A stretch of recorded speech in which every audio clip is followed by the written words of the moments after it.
And the pitch is swinging a high fly ball. It is deep, and the game is tied. Hosmer delivers a sacrifice fly to right.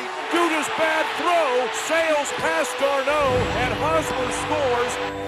Strike three called, and the Kansas City Royals have won the World Series. They beat the New York Mets in 5 games, and now here are these two teams meeting one another to start the 2016 season. Again, just a coincidence. The schedule for this year was set before the playoffs last year. But here they are, the Mets and the Royals again. The Mets were honored with a brief video by the Royals before the game, but then it got down to celebration time for Kansas City, and they did a good job of it before the game. Let's check out the starting lineup now for the New York Mets, and a guy, Jess, the Mets are really hoping can stay healthy this year in David Wright. He's their captain. I mean, he's setting a Mets record 12th opening day start. He's the heart and soul of this team. They're going to need him. He's back right up behind him with Yoenis Cespedes. He was a savior last year. I mean, he came in the second half, 17 home runs, 44 RBIs in 57 games. And on the mound tonight for the Royals, the guys we mentioned who started Game 5 of the World Series last year. Edinson Volquez went 13-9 with a .355 ERA. His best game in the playoffs came in Game 1 of the ALCS against Toronto. He pitched well in both games of the World Series. Remember, the Royals, they just kept coming back time and time again. They won 3 games in the World Series in which they trailed in the 8th inning or later. Edinson Volquez, who was released by San Diego in 2013, revived his career with Pittsburgh in 2014, and now in his second year as a member of the Royals. 2 games already in the books today around Major League Baseball. Pittsburgh defeating St. Louis 4-1. Toronto over Tampa Bay 5-3. And now the nightcap here on day 1, the Mets and the Royals.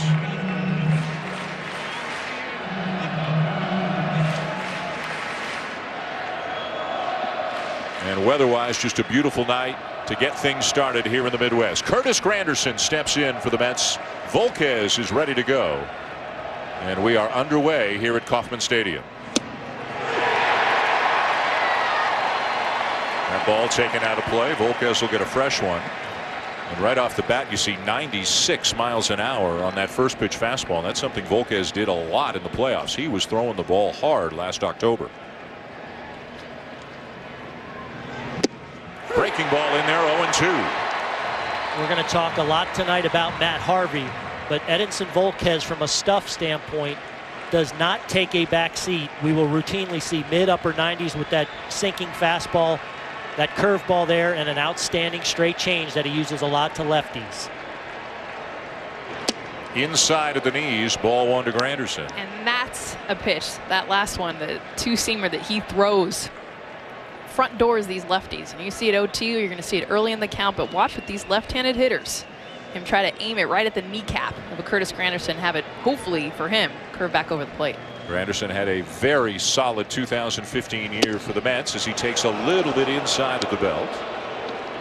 That's that pitch right there again, Jess. He did a better job of bringing it back. The pitch before, I think he overthrew a little bit, yanked it kind of in off the plate. After Granderson, Wright, and then Cespedes. The infielders playing Granderson slightly to pull. 2-2, and a late and somewhat defensive swing on that breaking ball as he fouls it off. This is what makes Granderson such a great leadoff hitter, especially the last year, and how he's cultivated 2 strikes there. Just, you mentioned it, defensive swing. He let that ball travel and just fought it off, wasted it. Give me another one.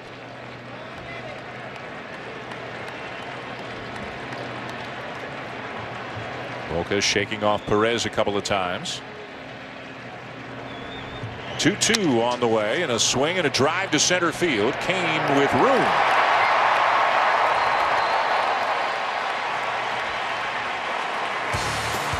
Opening night baseball on ESPN is presented by Scott's Turf Builder Weed and Feed. Strengthens grass and strangles weeds. And in part by Apartments.com. Change your apartment, change the world. And Oberto Beef Jerky. You get out what you put in. One down here in the top of the first, and now here is David Wright. As all Met fans know, and most baseball fans know, Missed so much time last year, only appeared, as you can see, in 38 games due to spinal stenosis, a narrowing of the spinal column. Has to do a ton of extra work as he sends that ball down the line and out of play. A ton of extra work before the game just to be able to play. Terry Collins said before the game it's more stiffness than pain, but there appears to be a lot of unknown guys about just how many games David Wright might be able to play in this year because of this condition. Well, there hasn't been a lot of players that have come back from it, and I think that's why it's new. I think about Don Mattingly, part of why his career ended. Lenny Dykstra. Chased the ball low, 0-2. Well, the challenge is understanding how to balance his workload because of that unknown. It's a lot less swings each and every day. It's way less weight training, certainly during the season. It's less ground balls at third base. And how does that play from a sharpness standpoint as the season unfolds?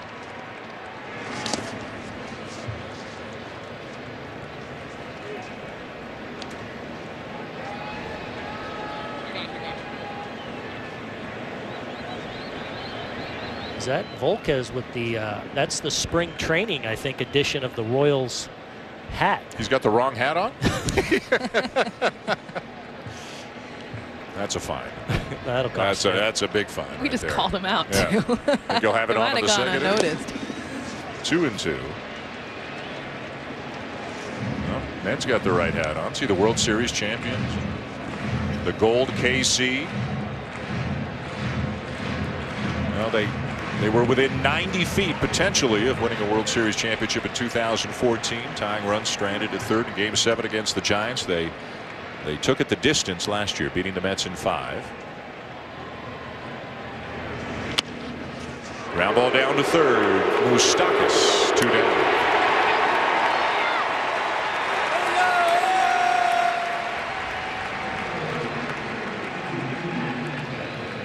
And now Yoenis Cespedes.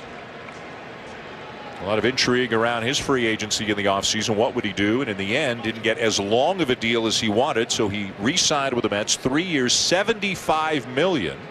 A little bit front-loaded, $27.5 million this year, and maybe most importantly, he's got an out clause after this season. So he gets paid. The Mets get him back, and they'll see if they're still going to be together next year. But of course, for about 6 or 7 weeks, he just took the National League by storm after being acquired by the Mets last year.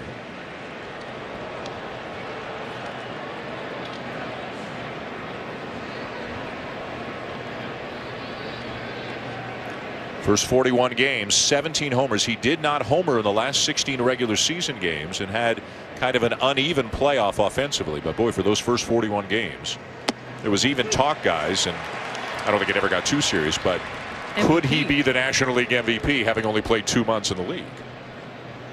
Didn't come to fruition, didn't even get close. Didn't Rick Sutcliffe do that with the? But he was there for 4 months. months. Right. Now, Cespedes did win a Gold Glove last year in the American League. Broken back, ground ball towards short. Escobar on to first, and the inning is over. Mets go 3 up and 3 down. Matt Harvey headed to the mound when we come back. Alcides Escobar. It's a fly ball left center, and it is going to be dropped, and Escobar's rounding third on the first pitch. Escobar hits one for an inside the park home run. Every time you go to a baseball game, you get a chance of seeing something you've never seen before. On the first pitch of the World Series, thrown by Harvey, hit by Escobar, booted by Cespedes, an inside the park home run for Alcides Escobar, who had a great postseason last year. Let's check out the starting lineup now for the Royals, and a lot of familiar names. 8 of the 9 were with Kansas City last year, including Aaron Lorenzo Cain, who really had a tremendous season. Guys, he's become a bona fide superstar. What epitomizes what this Royals team is. Great all-around players on both sides of the ball. And Alex Gordon, perhaps one of the great gifts of the offseason. I think early on in the offseason, didn't feel like he would be back. They were able to re-sign him. All 1,140 career hits now in this great Royals franchise. Matt Harvey on the mound for the Mets. First pitch swinging, no surprise. Escobar ground ball to third. 1 pitch, 1 out. Harvey, as Aaron mentioned, coming back off the Tommy John surgery that cost him the 2014 season. Had a very good year last year. Remember the whole discussion and flap about the innings at the end of the year, where his agent Scott Boras wanted him kept under a certain number. And Harvey missed a start. They rested him for a while. Then he pitched more in September. And then he pitched a lot in October. Wound up throwing 216 innings between the regular season and the postseason. Aaron, you said off the top of the show the next step for him is 200 plus during the regular season and being that undisputed ace. Yeah, and that's what we know. The Clayton Kershaws, the Madison Bumgarners of the world, the outstanding consistent starters in the National League, they're routinely up in that 220, 230. And that's the next step, not only for Matt Harvey, but for this great, really, quartet of power pitchers for the New York Mets. Mike Moustakas, the batter for Kansas City, had a very good year last year, used the whole field a lot more, drove in runs, found base hits the other way. You can see the Mets still play him to pull, not a full shift, but they do play him to pull. But Moustakas went the other way a lot more. Every now and again would even drop a bunt down. Hit 22 homers, drove in 82 runs. And he shoots the ball the other way, hits it well, and Cespedes drops it. Man, oh man.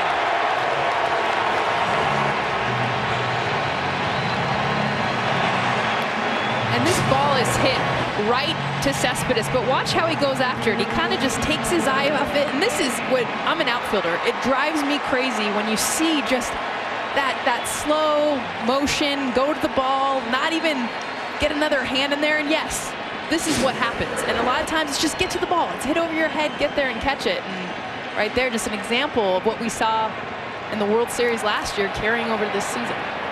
So a runner at first, 1 out, no score, and the batter Lorenzo Cain. Cain last year hit .307, 16 homers, stole 28, scored over 100 runs, and finished third in the American League in MVP voting. Josh Donaldson winning it, Mike Trout second, Lorenzo Cain third.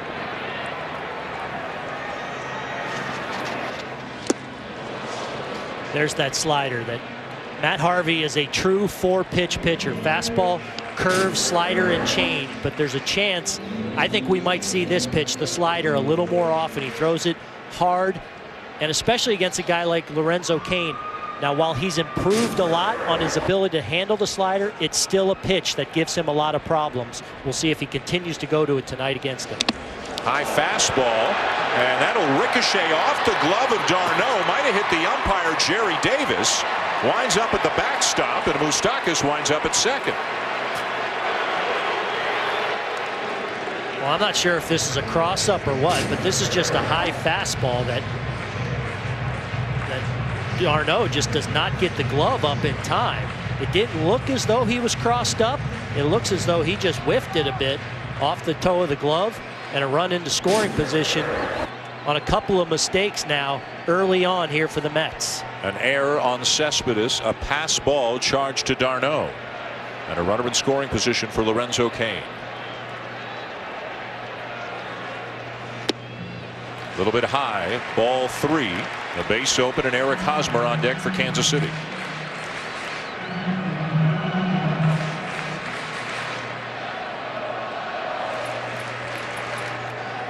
The Royals raising the banner tonight. The trophy presentation tonight. The ring ceremony will be Tuesday night, so the Mets will have to endure that as well. Ball 4, down and away. First and second with a 1 out. And think about this inning now. That's 10 pitches for Matt Harvey. He was a line drive out from being 2 outs away with about 4 pitches in this game and perhaps cruising through a first inning. Now all of a sudden he's got to work hard and watch that pitch count now potentially ratchet up. Ultimately could play a role in him not getting deep into this ball game because of some shabby defense. Here's Hosmer. 18 home runs, 93 RBIs a year ago, hit close to 300.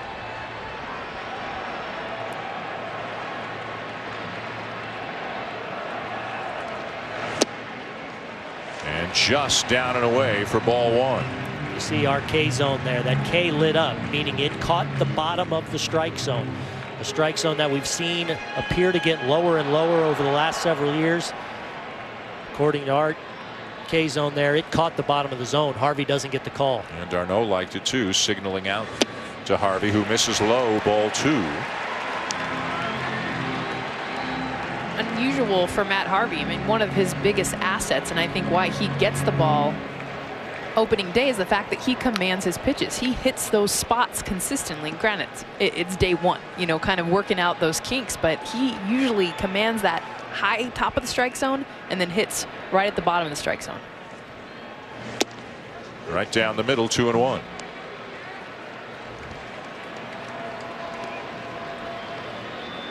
Live K-Zone all game is brought to you by Hankook Tire. 2 balls and a strike to count on Hosmer. The Royals threatening here in the bottom of the first. An error, a pass ball, and a walk, putting Matt Harvey in a jam.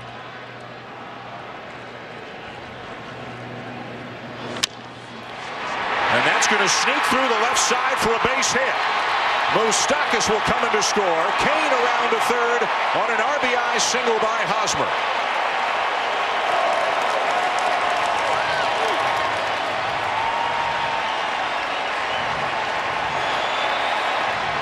This pitch is not in a bad location, but watch what Eric Hosmer does. He basically just gets to contact. This is so his ground ball contact swing. He just slaps this ball in the right spot, finds a hole in that 5-6 hole, and this is the Royals. This is what they do. They take advantage of an error, a pass ball, really a ground ball out, located perfectly to get the RBI. Well, and this highlights the difference between these two teams. That's a ball. Maybe Alcides Escobar for the Royals goes over and is able to backhand with that outstanding range. Not a lot of range for this Mets infield. And a balloon on the field causing the delay. If you're Matt Harvey, you got to wonder what you did wrong to somebody today. I mean, that's a double play ball if they're not playing him to pull. Well, yeah. More importantly, that's out 3. Yeah. You know, out 2 should have been caught. Yep. Out 3 was a grounder. He beat him. And it doesn't get a whole lot easier. Here's Kendrys Morales, who was awarded a Silver Slugger Award before the game for his work last season. The most outstanding DH in the American League, 22 home runs and 106 RBIs. And as my friend Mr. Boone would like to say, he is a professional hitter. Would you put him in that category? I would definitely put it. I know you better than you think, my friend. And he's a professional hitter from both sides of the plate. Well, and here's a good look at him getting that Silver Slugger Award. It was a great comeback season for Kendrys Morales, one of the real underrated off-season signings by Dayton Moore. The Kansas City Royals stabilized the middle of this lineup, but a smart hitter, and that smart, mature hitter has carried over. Hard hit ball to second. This should be 2, and it is to end the inning. But the Royals get 1 and lead the Mets 1-0 at the end of 1 here in Kansas City.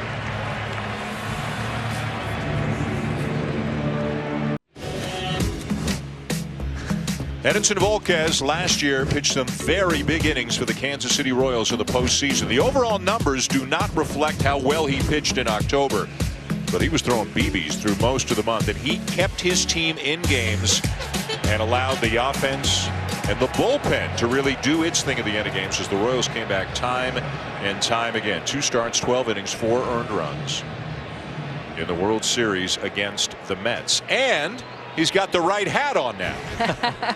They hurt us. Yeah. There you go. Well done. 1-0 Kansas City, top of the second. And the batter was Lucas Duda, the Mets first baseman. And poor Lucas Duda.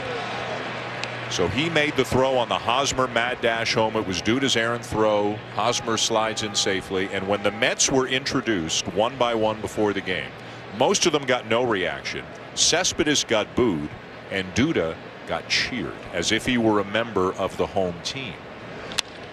He hooks a ball down the right field line, just foul. Well, and it's getting worse for him right now. The first pitch was down and out of the zone, called a strike against him, and there he misses a double by a couple of feet down the right field line, finds himself 0-2 to Mr. Volquez. He's talked so much as you see the ball just barely foul from being a double Booney, but he talked so much in the offseason about not letting that play define him and really setting the tone early in this season so that he at least can move on from what's really etched in a lot of memories for Mets fans. So in the minds of some, this is just a continuation of the World Series, Game 6, if you will. Checks the swing, ball 1.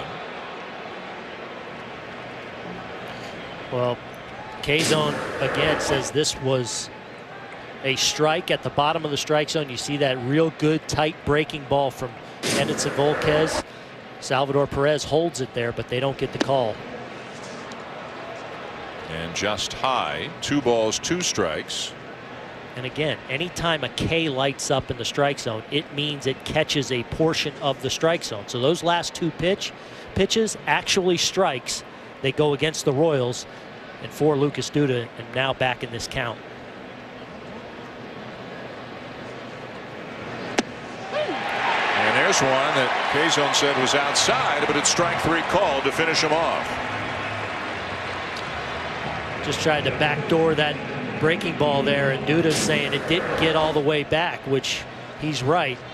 See that max effort delivery? Duda had it being up and away. K-Zone had it just off the plate away. As you can see, it's definitely off the plate there, but an inconsistent zone there for that hitter. Finally discards of Lucas Duda. And here's the regular season debut as a Met for longtime Pirate Neil Walker, a Pittsburgh guy, Pittsburgh kid who had spent his entire major league career with the Pirates. Acquired in an off-season deal for Jonathan Neese. Daniel Murphy, former Met, moving on, and now Neil Walker comes into play second base. A switch hitter, 16 homers, 71 RBIs, a pretty consistent guy in terms of power over the years. Talked about how hard it was at the beginning. You know, you've played your whole career for one team. You get traded. Takes a little while to get used to it, but by all accounts, he is right now in a new middle infield combination for the Mets with Asdrubal Cabrera. Now their shortstop.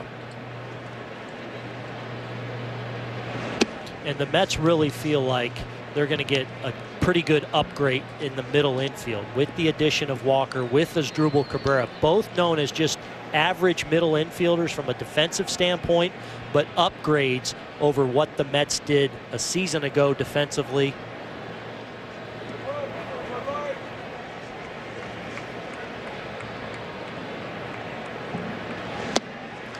While with Pittsburgh, Walker could not wear the number he's wearing right now, number 20. It was retired, has been retired for many years because of legend Hall of Famer Pie Traynor. He switched to number 20 now with the Mets because that is the number that his dad wore. His dad was a big leaguer for 5 years, pitched 3 years in Montreal, wore number 20, and so Neil has taken his dad's number now that he's moved on to the Mets.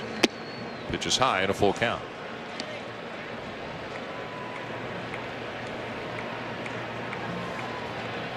Volquez really working that run against these lefties.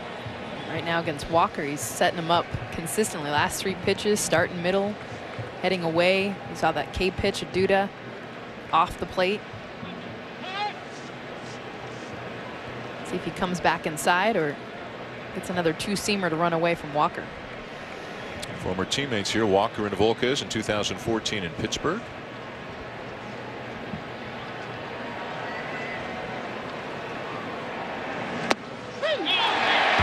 One is strike 3 called, so back-to-back batters rung up on borderline pitches. Well, I wouldn't even call this borderline, guys. This ball's up. This is a ball. He's trying to get that run across the plate, but certainly up and out of the strike zone. Neil Walker, that's not a pitch he wants to even think about offering as a left-hander up and out of the zone. There's nothing he can do with that pitch, but another call goes the way of Edinson Volquez for the second called strikeout this inning. Here's Michael Conforto now, the young outfielder. He is DHing tonight, of course, an interleague game here in an American League Park. So Conforto draws the DH assignment. He did very well when he came up for the Mets, as you can see, in just over a third of a season. Was productive, had some big hits in the postseason as well.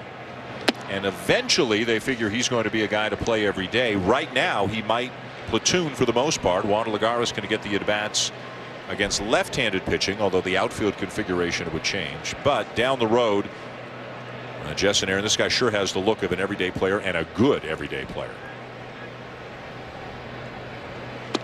Even just watching him hit yesterday, there's something about him, and I remember even him at Oregon State, watching him in Omaha at the College World Series, but he's got that sneaky pop, meaning his swing is very smooth. It's not like it's super explosive, but the ball just keeps going. And watching BP yesterday, I mean, he was shooting balls out of the stadium while just looking like he's taking BP. Like, this ain't a big deal.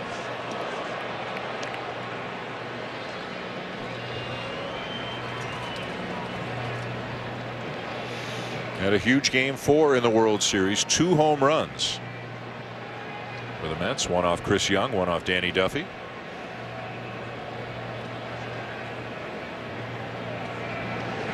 Way high, ball 4. They absolutely feel like Conforto's going to be one of their core players going forward.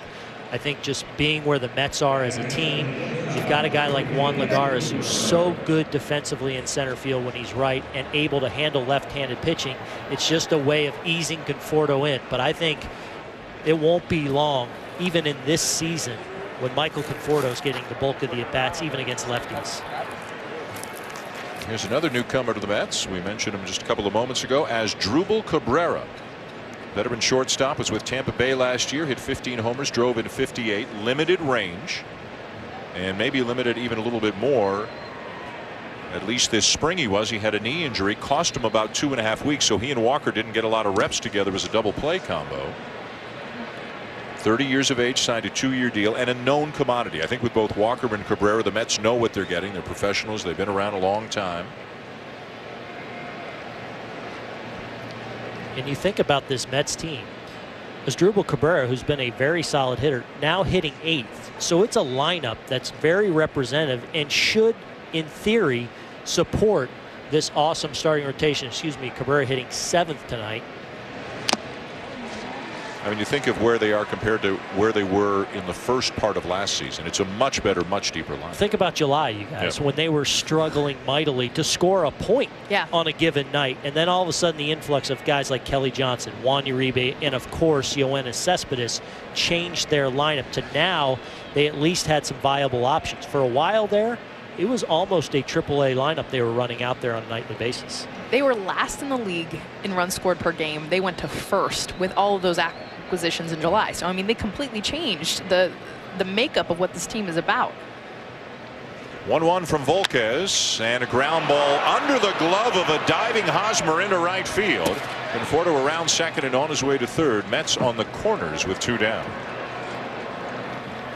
Guys, it looked like a breaking ball here from Volquez that just kind of hangs in the heart of the plate, and actually Cabrera just kind of chops this ball. It looked like a pit ball that maybe Hosmer, who's obviously outstanding at first base, was going to have an opportunity on just under his glove. And now a nice scoring opportunity here with 2 outs for the Mets to try and get back in this ball game. Matt Harvey looking on. He had some tough luck behind him. In the bottom of the first inning, the Royals got a run before he got a double play ball. First and third, 2 down, and here's Travis d'Arnaud, the young catcher for the Mets, batting 8th, hit .268 with a dozen homers last year. Another guy who missed a lot of time because of injuries, was on the DL twice, but a guy with some pop in his bat. Sneaky pop. You don't see a big guy there. You see the catcher hitting 8th here, but he can put a charge in the ball, and not just to the pull side. This is a guy that can work the ball the other way with power and back through the heart of the field with power. Swung on and missed, 1-1. There's that changeup, Jess, that just kind of, it's almost like his two-seam fastball. It's the same action, that tailing, sinking action. He'll throw it righty on righty. You just see the bottom fall out of that, and d'Arnaud reading it as a sinker, just a little bit out in front of it, and the good downward action, he's over the top of it. Conforto at third, Cabrera at first, 2 down. And the 1-1 in the dirt, and picked nicely by Salvador Perez. Perez, one of 3 Royals to officially receive his Gold Glove Award before the game, and for Perez, his 3rd in as many years. That's already 2 big stops in this inning. One with Conforto on first to keep him at first at the time, and there to perhaps save a run. No surprise, 3 straight now for Salvador Perez. Hosmer and Escobar, the other Gold Glove Award winners last season for the Royals, and Alex Gordon might have won one, but he was hurt a lot. He's won 4 in his career. A great defensive team. Volquez behind now, 3-1.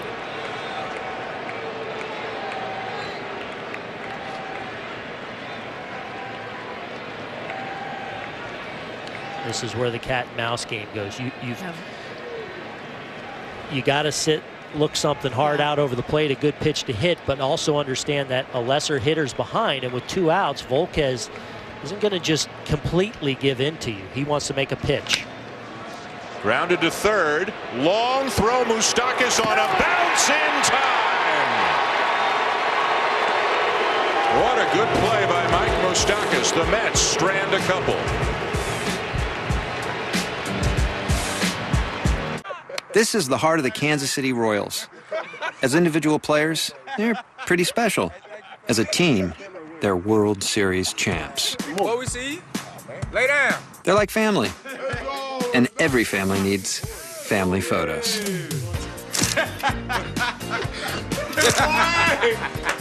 Wow.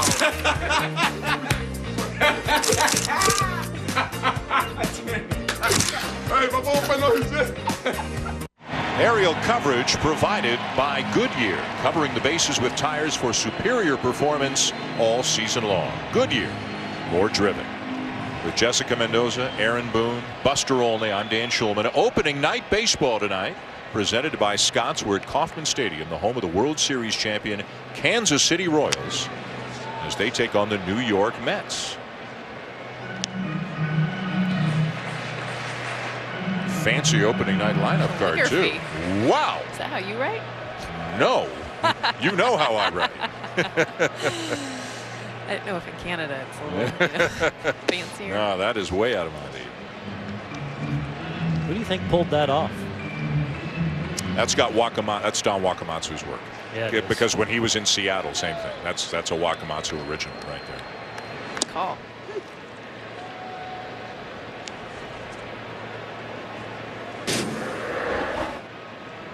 See? Lots of pride being applied to that scorecard. And those little dots are who ended the last inning, who's the last batter of the last inning, so they can just quickly look at it and see who's coming up next inning. And Matt Harvey makes quick work of Alex Gordon for out number 1. That'll bring up Salvador Perez, as popular in this town as any member of the team. And why not? He plays hurt. He played with all kinds of injuries in the postseason. 3-time All-Star, 3-time Gold Glove Award winner, and the MVP of the World Series. He hit .364 in the 5 games against the Mets, and was rewarded with a contract extension in the offseason. Way back when he was a pup, when he was a rookie, he signed a 5-year deal worth $7 million. And year by year, as he got better and better, that became more and more of a bargain. And there were 3 option years on that contract that the Royals could have just said, hey, you signed it, we're sticking with it. But to the credit of Dayton Moore and ownership, they saw the player they had and they signed him to a 5-year, $52 million extension to keep him in Kansas City for the foreseeable future. And they did not have to do that. And it probably raised the ire of some other teams around the league, but it was a testament to what they believe this guy is to the organization. We are just getting started here with the 2016 season. This is the 3rd of 3 games today on the ESPN family of networks. And look what's coming your way tomorrow. A rematch of the American League wildcard game. Keuchel and Tanaka, the Astros and Yankees. Then it's Seattle and Texas. We'll be in San Diego for the Dodgers and Padres. And lastly, the Cubs and the Angels, 10 o'clock Eastern time on ESPN2. A lot of people with some very, very high hopes for the Houston Astros this year. You have them winning the whole thing. Winning it all. Winning the whole thing. Yeah. You have, who do you have winning the whole thing? Kansas City. Kansas City. But I'm with Booney. I think the Astros, maybe not winning the whole thing, but I like that team coming out of the AL West. Anderson drifting into foul territory to make the catch. Infante retired. 3 up, 3 down on 8 pitches. Matt Harvey looking good in the second here in KC.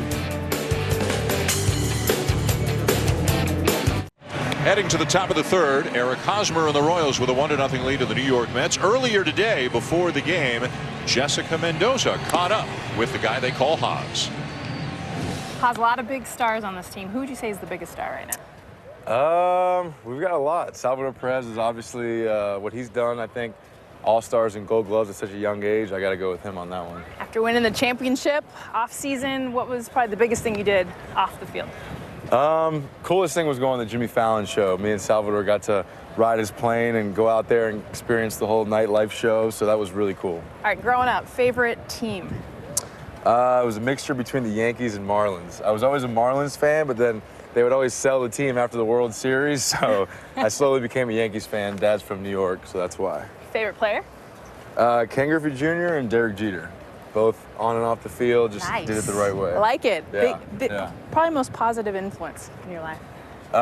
It's got to be my older brother. You know, my older brother's always been there for me. He always included me with his group of friends, and I think that's what's helped me, you know, rub off on the young guys up here and just kind of have the personality I have today. Who's your best friend on the team? A lot of best friends. You're going to get me in trouble asking this one, but, you know, Dice, Kane, Moose, Salvador. Oh, that's cool. All right. There's so many of them. There really is. All Yeah, right. there really is. All right, we're walking third to home. Your mad dash Game 5 in the World Series. What's one word to describe that moment? Crazy. Just crazy. The whole, like, even just thinking back, doing all these interviews, talking about it, just thinking about it and looking, just crazy. Awesome. Thanks, Hos. All right. Thank you. Well, it might have been crazy, but it worked. It scored the run that tied the game into Game 5, and the Royals would score 5 runs in the 12th inning, win the World Series that night as Juan Lagares gets a bunt down the third base line, but it will roll foul. And there were just so many moments in October where a Royal took an extra base or made a daring play on the base pass, and they don't play the game according to analytics or sabermetrics. They play the game according to instinct and feel and studying, yeah, but not numbers. Yeah. Just understanding, I guess, is what it is. And it was kind of cool. Hos, you think about, he's a first baseman, right? He's not the fastest guy on the team. And I think that was the cool part about him being the runner there. He even joked with me off camera and said, I was talking to Paul Goldschmidt last week, and we're like, we're getting first baseman back in this mix of maybe a little bit of speed, you know? And that's exactly it. Is everyone on this team has a chance to do something special. Obviously, that interview kind of showed the kind of guy that Eric Hosmer is. And there's so many guys on this team as we look at that play from last year. David Wright kind of looking back, and Hosmer saying, I'm rolling the dice because their scouting report said we are going to force the issue against the infield defense of the New York Mets. It turned out to be a pivotal play and a statement play in last year's World Series. Little squibber out towards the mound. Volquez in time to get Lagares one down. And I think also, guys, an understanding, you know, to put a bow on it is they were ahead 3-1. He doesn't do that if they're not 3 games or 2 games ahead in that situation. And who's on the mound? Familia was on the mound. They were going to have DeGrom and Syndergaard, Game 6, Game 7, all of that inside one play of understanding the moment. But you know what else I love about it is these guys are all good guys, easy to be around, they're fun, they're charismatic, but there's an underlying arrogance and like chip that they are not going to be denied. And I think it's very important to them, and they absolutely expect to be back in the Fall Classic and be a team in history that we talk about 20, 30 years down the road. Well, they, in spite of what they did in 2014, making it to the World Series, taking it to the 9th inning of Game 7. So because of that, they came into 2015 with a hunger. They got so close they couldn't quite get over that last hurdle. But I think also the preseason projections, and everybody, there are projections for everything. And Baseball Prospectus and other, you know, well-respected entities projected them for 75 wins, 76, 74, whatever the case may be. And they were the defending American League champions. And you talk about a chip on their shoulder. Every guy in that clubhouse had a chip on his shoulder heading into last season, not just because of that, but believe me, you guys know as well as I do, it's something they were all aware of. It annoys them. Yeah. There's no doubt. They kind of laugh at it and poo-poo it, but it gets under their skin a little bit, like, they're picking us that low? Yeah. They know, they in their hearts believe they are the best team in the world. 1-2 the count on Granderson. Hit a fly ball to center his first time up. And a high chopper back to the mound. Volquez in time. Opening night baseball on ESPN, presented by Scott's, is brought to you by Papa John's. Papa John's is delivering a better pizza to baseball fans as the official pizza of Major League Baseball. Visit papajohns.com to learn more. And they delivered pizzas to the truck. Well, isn't that nice? Is the booth like an extra charge or something? How about the booth? Crickets. I know, seriously. It's the first time all night nobody's talking in our headset. Because they're eating pizza. That's right. 2 down, nobody on. 1-0 Kansas City. Here's David Wright. And there's that pitch from Volquez, and we'll see it every now and then. He's max effort on every pitch, but every now and then it becomes a real overthrow like that.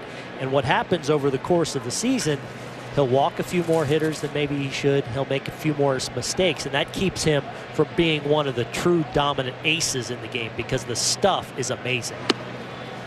Upstairs again, ball 2. And we'll look at a comparison later on of Volquez and Harvey and the difference. The stuff is similar from a pure stuff standpoint, but the effort's a little bit different. It almost looks like Harvey's playing catch, whereas Volquez is really just put everything into it on every single pitch. Harvey's defense betrayed him in the bottom of the first, cost him a run. 1-0 Royals, top of the third, swinging a foul back by Wright, 2-1. Let's take a look at that motion as we see that pitch before. Gets a lot of torque. And you see that max effort, you see the head fly, and every now and then he just kind of spins off it a little too much and it turns into a pitch maybe way up and out of the zone, or sometimes can turn into a mistake, especially with an off-speed pitch. Boy, 3 bad misses, 3 not close pitches in this at bat to David Wright. What he did when he was with the Pirates in 2014 was learn how to slow down in situations like this. Russell Martin, who caught him in Pittsburgh, really worked with him on that and harnessing that emotion that he fights. Outside ball 4. Well, let's take a look at a few of these pitches where he's kind of lost his mechanics a little bit. First pitch blatantly just overthrows. You see him spin out of there. Same thing with the second. He misses badly up. Another pitch there up in the strike zone that he actually gets away with. That was probably a really good pitch to hit for David Wright. He had a good swing on it, but fortunately for Volquez, fouled it straight back, but then just could not dial it in from a command standpoint against David Wright there. Time to get back on point, because if he makes a mistake to Cespedes, this is the one guy, as much as any in this lineup, that can turn it into a long ball. Well, the Mets talk pregame too about the fact that Volquez usually misses over the plate more than most high #1 ace type pitchers. But right now, I mean, honestly, lucky for the Royals that he is missing outside the zone. You'll take a 2-out walk to David Wright. What you don't want is a pitch right down the middle to Yoenis Cespedes. And it looked like Volquez was still trying to figure out what pitch he wanted to throw to Cespedes as he stepped off and just lobbed one over to first. With Wright the base runner, Cespedes grounded out his first time up.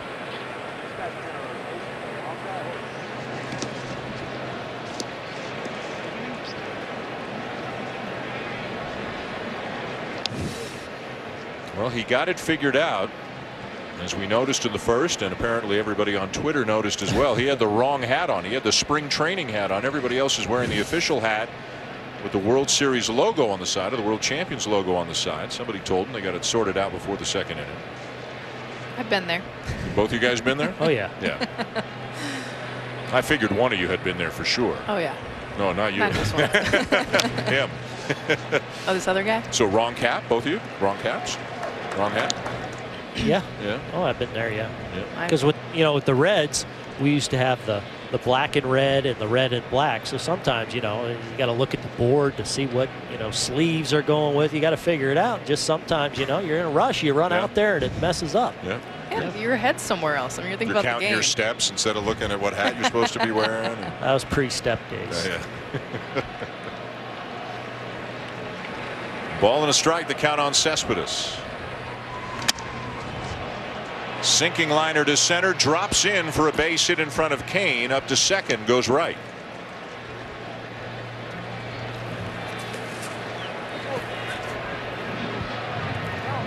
It's the year's first major, and we'll have the first and second rounds from Augusta right here on ESPN. Jordan Spieth looks to defend his title after last year's epic performance. The Masters, Thursday and Friday at 3 Eastern, also streaming live on Watch ESPN and the ESPN app. Opening night looks pretty good on our screen here at a beautiful Kauffman Stadium. Beautiful night. But that Masters next week, that's good looking TV. For real. Yeah. You're so giddy right now. You are fired up. You got a twinkle in your eye. Yeah. That's good TV. Yeah. There they are. Opening night here in Kansas City. They raised the banner tonight. Ring ceremony Tuesday night when the Mets are here again. It's about 75 degrees. Yeah. Near first pitch. Yeah, we watched the Pittsburgh game a little bit earlier today. Not baseball weather up there, but beautiful here tonight. And we'll rough it out in San Diego tomorrow. Dodgers and Padres, Clayton Kershaw, Tyson Ross, game 3 of the quadruple header on opening day, I guess, if you will, the official opening day. On the ESPN family of networks.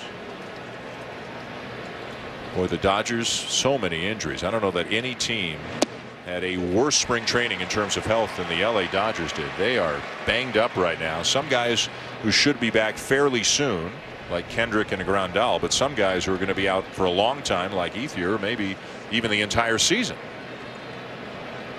Well, that was the big thing about the Dodgers, though, is they have depth, and it's going to get challenged right off the bat. And thinking, too, Lucas Duda right now, I mean, this is game 1, second at bat, but this is where they need him to drive in runs. I mean, this is a situation perfect, 2 outs, an opportunity to get his team on the board. He was inconsistent last year offensively, but he led the team in home runs. Eliminated that big leg kick he had last year. It's funny, some guys who didn't have it have added it, and some guys who had it have gotten rid of it. I'll tell you what, the leg kick is probably the trendiest thing that I've seen in baseball. It's not like it's something new, it's something that's been around, but I'm even seeing it at the youth level. I mean, everyone's trying this. Let's get this big leg kick. All right, let's get it. It helps. It gets you in your swing, but Lucas Duda's case, it didn't help him with his timing. When you get that front foot that high off the ground, you got to get it down on time, and he was inconsistent with it. But he said the best thing he did was eliminate it, just have something super quiet and small. You look at it on the left. Watch how high that leg gets up. And that's a classic leg kick you're seeing in baseball. Now look at it. It's about a good half a foot less that he gets. And Kevin Long, their hitting coach, said it's helped him tremendously. Hosmer, the stop, feeds Volquez in time. Terrific play by the Gold Glover. The Mets leave 2 more men on. We're going to the bottom of the 3rd in Kansas City, 1-0 Royals.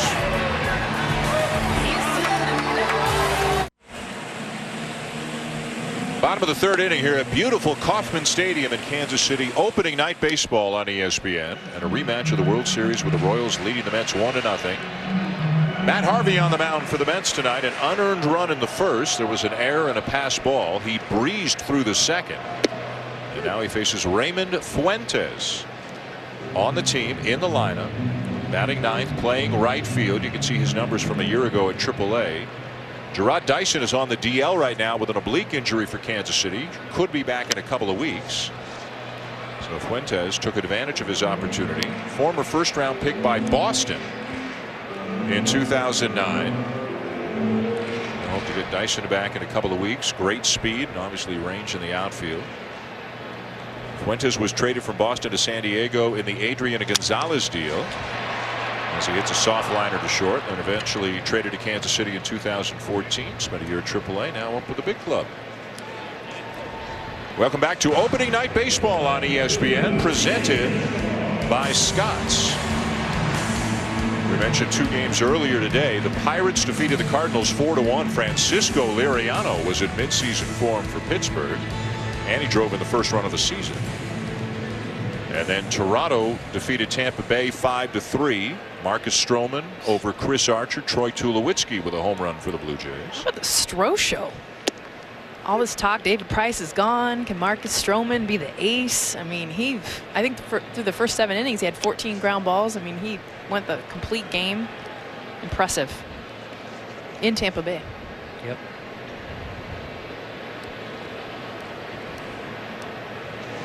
Alcides Escobar, the batter, and Harvey ahead of him 0-2. Escobar last year in 16 playoff games. In the first at bat he had in those 16 games, he swung at the first pitch 13 times. 0-2 roller out to second here. Routine play for Neil Walker. Remember, one of the ones where he didn't swing was where Noah Syndergaard buzzed the tower, right? So he couldn't swing at that one. It's just get out of the way. Yeah. But it's a great contrast in these two teams. Curtis Granderson really is basically the exact opposite. In 25 postseason plate appearances last year, he did not swing at a first pitch. And, of course, walked 91 times a year. So completely different leadoff hitters for these two teams. Power and patience and aggressiveness and barreling it up. And Grandy's probably more your classic leadoff guy. Yep. I mean, Escobar is definitely the outlier when you think classic what a leadoff batter does. That's pretty much the Royals in a nutshell. They're outside the box. Ball and a strike now on to Mike Moustakas. Harvey has set down 6 in a row. Booney, you talked about this off the top. Harvey utilizes 4 pitches, and his last outs in the second inning were doing just that. He was really going strong with the slider, setting up with his fastball, coming in with his curveball, and then his changeup.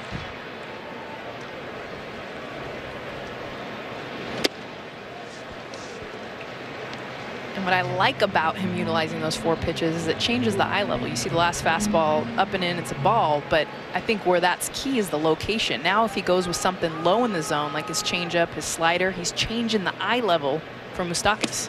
Tried to do it right there, but he missed low ball 3. Well, and it's hard to get a bead on just what off-speed pitch he's going to go with. As a hitter, you want to eliminate things. You know, obviously you're on fastball, and then you want to hopefully deal with 1 off-speed pitch. When you've got to deal with 3 off-speed pitches that he uses equally, it makes it more challenging. Little change up there, huh? Just kind of took something off that 2-seamer.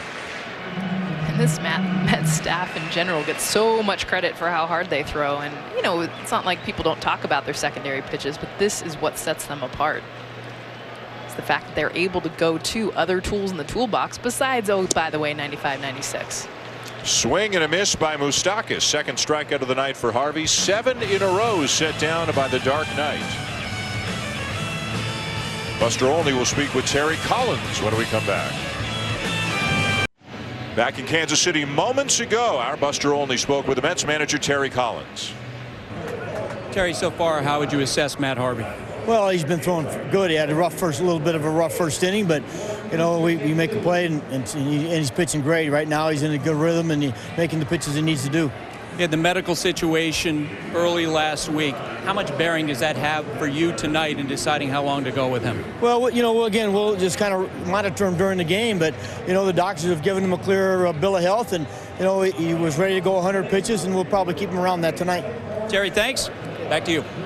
All right, Buster, thank you. So again, about a week ago, the Mets announced that Matt Harvey had an unspecified non-arm, non-baseball related medical situation. A day later it came out that it was blood clots in his bladder. He passed the blood clots. He's on medication, but he seems fine. He's throwing great. He sure looks fine. So he makes the opening day start and part of what could be the best rotation in baseball. And not only talent, I mean, they're so young too, and the upside is so enormous for this Mets rotation.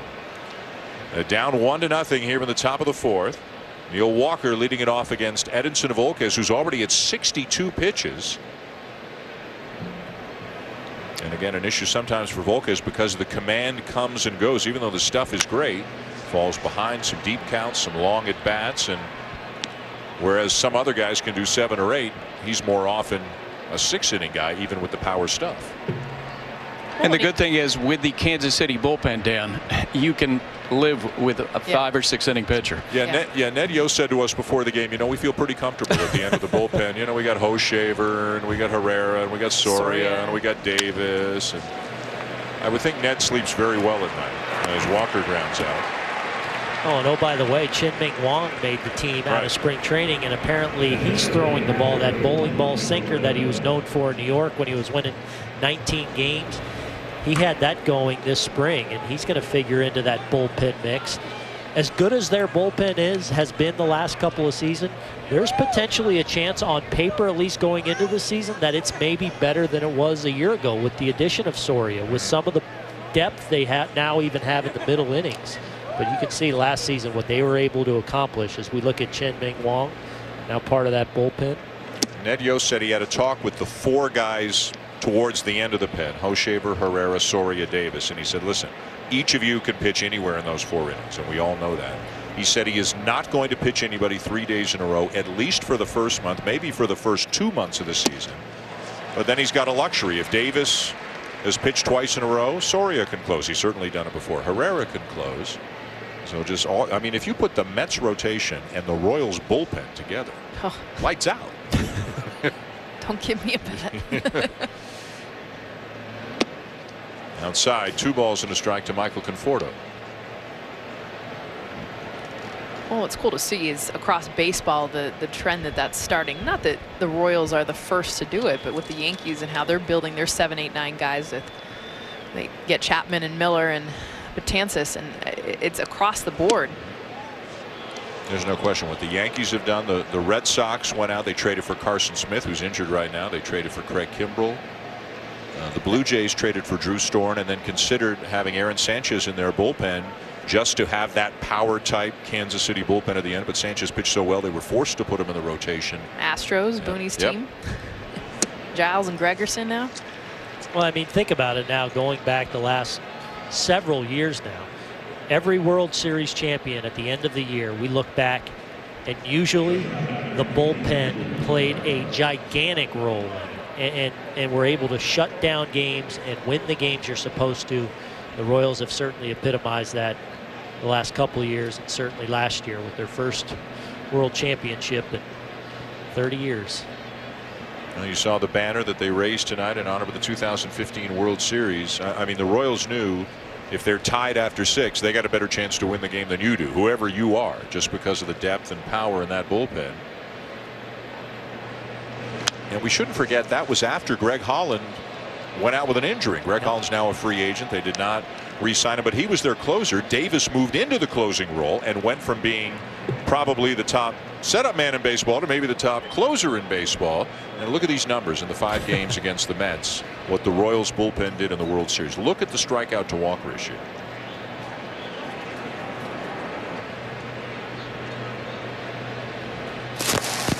And I think that's why you can have a guy like Volquez. I mean, that's why you see a lot of their starters, Booney, you mentioned it earlier, why they can go all out max effort, because they know they only need to get to a certain point. Their starters last year, Kansas City's in the regular season, were 12th out of 15 teams in the American League in ERA, and were last, dead last in innings. Now, part of that again is they can afford to go earlier because they got so many great arms. 0-2 the count on Cabrera.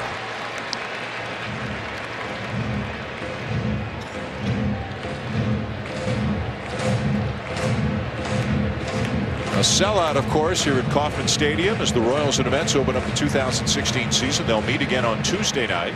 Noah Syndergaard on the mound for the Mets. And Chris Young will be on the mound as the Royals have had to juggle the order of their starters this week a couple of times. There's a ground ball to first. That is a foul ball.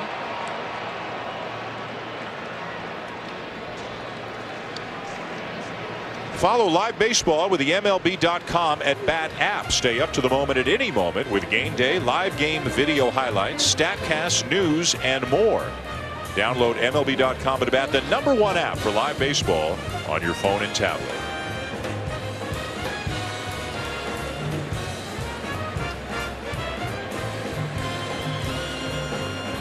Cabrera trying to hang in with Volquez. The count is 0-2. Base hit for Cabrera. Past a diving Hosmer his first time up. Pitch in the dirt. Throw down to first. Back in safely is Conforto. Doing it again, guys. I mean, that's as good as getting. That's a tough one right there. Not only to block, but he catches it clean. He gets that big body shifted over on that off-speed pitch, catches it clean, and then almost catches Conforto drifting off a little bit. The snap tag down there at first, but Conforto fortunately to barely get back. Gold Glover to Gold Glover, almost erased a runner.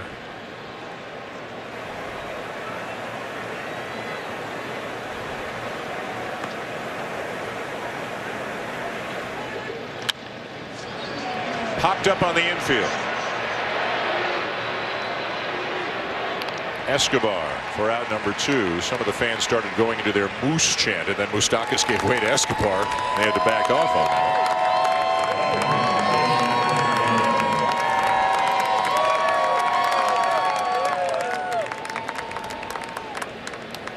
Next half inning, we'll hear from Ned Yost as he speaks with Buster Olney.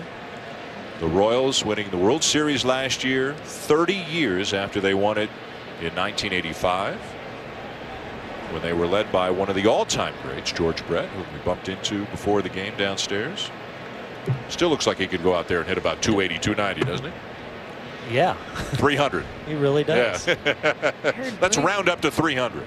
I think Brent Booney's got a good impersonation, too. I heard. I dabble. He does dabble in impersonation. There he is. George Brett, the man behind the. There he is. In 1980. Looking regal, isn't he? He does. He hit 390. 390. He won 3 batting titles. The first and the last were 14 years apart. He won one as a 23-year-old, won one as a 37-year-old. Runner goes. Throw from his knees and out at second. Infante got the tag on Conforto as he was sliding by. We may have a video review. We may have a challenge.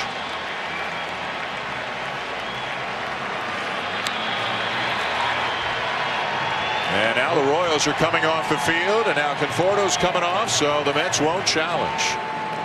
Boy, a good throw by Perez, and what a good play by Infante to end the inning. Back in Kansas City, Royals 1, Mets nothing. Moments ago, Ned Yost with Buster Olney. Ed, we just saw that inning end with the throw by Salvador Perez. Describe what you saw. Well, he does that as well as anybody. Guys get huge jumps. He can throw from his knees, and he can throw it very accurately and very powerfully. But he's just as good as they come doing that. How much longer with Volquez, and who do you imagine is coming out first? Well, right now, it depends. He's at 75 pitches, still throwing the ball really, really well. We'll look and see how next inning goes, but our bullpen's set up right now, depending on what we need. Hoach in the 6th, Herrera in the 7th, Story in the 8th, and, of course, Wade Davis in the 9th if we need him. Ned, thanks. Thank you, Buster. Meanwhile, Lorenzo Cain, first pitch swinging, lines a base hit into center field. That's the first hit for the Royals since the Hosmer RBI single back in the first inning. We got another balloon on the field. And here's, guys, where you might see the running game start to come into play for the Royals. Cain, obviously a guy who's one of their main base stealers. Harvey, while he's not slow to home plate, not overly quick. And remember, last World Series, the Royals really wanted to make Travis d'Arnaud throw them out. For the most part, he was unable. d'Arnaud, during the regular season, threw out a respectable 33% of opposing base stealers, but in the postseason was 0 for 11. Cain 28 steals during the year last year. The infield playing Hosmer to pull. Not a full shift. Cabrera still on the shortstop side of the bag. And a bouncing ball will get through into right field, a base hit. Cain around second, heading for third, and in there easily.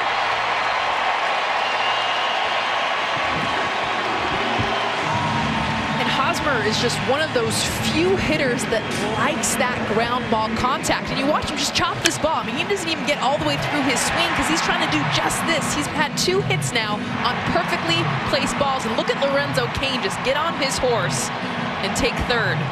It was really, again, a ground ball out, but placed perfectly, and that's been Hosmer his entire career. So Cain singles on the first pitch. Hosmer singles on the first pitch, and now here's Morales, who grounded into a double play his first time up. Hit the ball sharply, but hit it right at Walker, the second baseman. You can tell the Royals are talking. All right, we've had a couple of bats. What are our adjustments against Harvey? And it's clear their game plan is right now in the 4th inning. We're going to look early for something hard in the zone that we can hit. And guys, the best player, I'm sorry, Jess, the best player in doing that on this team when you talk to other Royals is Kendry Morales.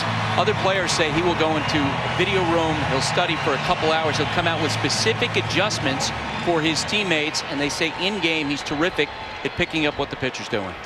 Yeah, Buster, I grabbed him before the game. I was like, all right, what were you scouting on Harvey? What kind of video were you watching? And he's like, you know, it's not fair because, you know, this is a new year. He's a different pitcher. You can't watch old videos, so we'll have to do in-game adjustments. Meanwhile, with the speed of Kane at third, Hosmer bluffed to start on the first pitch, so d'Arnaud steps out from behind the plate, relays a set of signs to the infield, how they will handle it if Hosmer goes. And this is one of the things, and you talked about it before, both of you guys did. With the exception maybe of Morales, anybody is liable to run. You can't really predict. It's not just the quickest guys who are going to run. If the situation dictates it, Rusty Kuntz, the first base coach, now whispering in the ear of Hosmer, if the situation dictates it, they'll put a play on. But always aggressive. I think here with Morales, you won't see anything until at least with no outs, just because you don't want to maybe somehow run into a double play with one of your best RBI men up here when you've got a chance to build a lead here in the middle innings. Chased one way out of the zone, 2-1. He was smelling those RBIs. For the most part, Harvey's been in control. This is not a pitch by design, just gets away with one up. Morales, like you said, smelling that RBI a little too aggressive. Goes swinging up around the letters. Fly ball left center, plenty deep enough to score Kane. Sac fly, 2-0 Kansas City.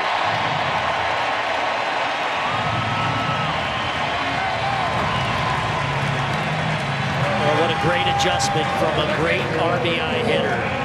2-0, gets a little excited, a little aggressive, chases a bad pitch, but then just kind of steps out, collects himself, and just thinks, I need to get something that I can drive in the air through the middle of the diamond, gets a pitch up and out over the plate, and mission accomplished. Royals up 2-0. And as they did so often last October, scoring a run on something other than a base hit. In 16 playoff games last year, they scored 17 runs on what's known as productive outs. Could be a ground ball, could be a sac fly, whatever the case may be. So about a run per game scoring on something other than a base hit. Here's Alex Gordon. Gordon struck out his first time up. And opening day or opening night has not been kind to Alex Gordon over the course of his career. He's now 3 for 32 in his career on opening day. There are only 2 players who have entered the major leagues since 1973 who have a worse average on opening day. One is Hunter Pence, such a great player, 1 for 26.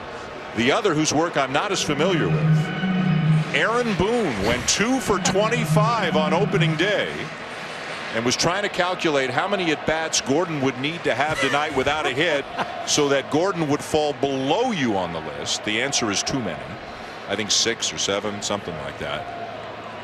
But in Aaron's defense, he did point out humbly that he did have a walk-off sac fly once on opening day. So.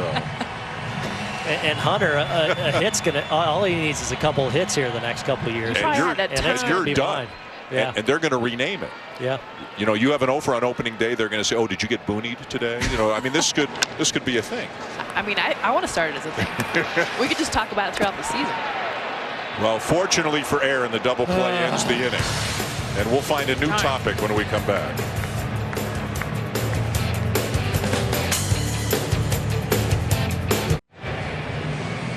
Top of the 5th inning, and the Royals. We know. The Royals leading the Mets 2-0 here on opening night. Presented by Scott, Stan Schulman, Jessica Mendoza, Aaron Boone, Buster Olney with you here at Kauffman Stadium on the night they raised the World Series championship banner for the Royals last year. Edinson Volquez, 76 pitches as he works into the 5th. Travis d'Arnaud leads it off and takes a strike. After d'Arnaud, it'll be Juan Lagares, and then back to the top of the order for Curtis Granderson.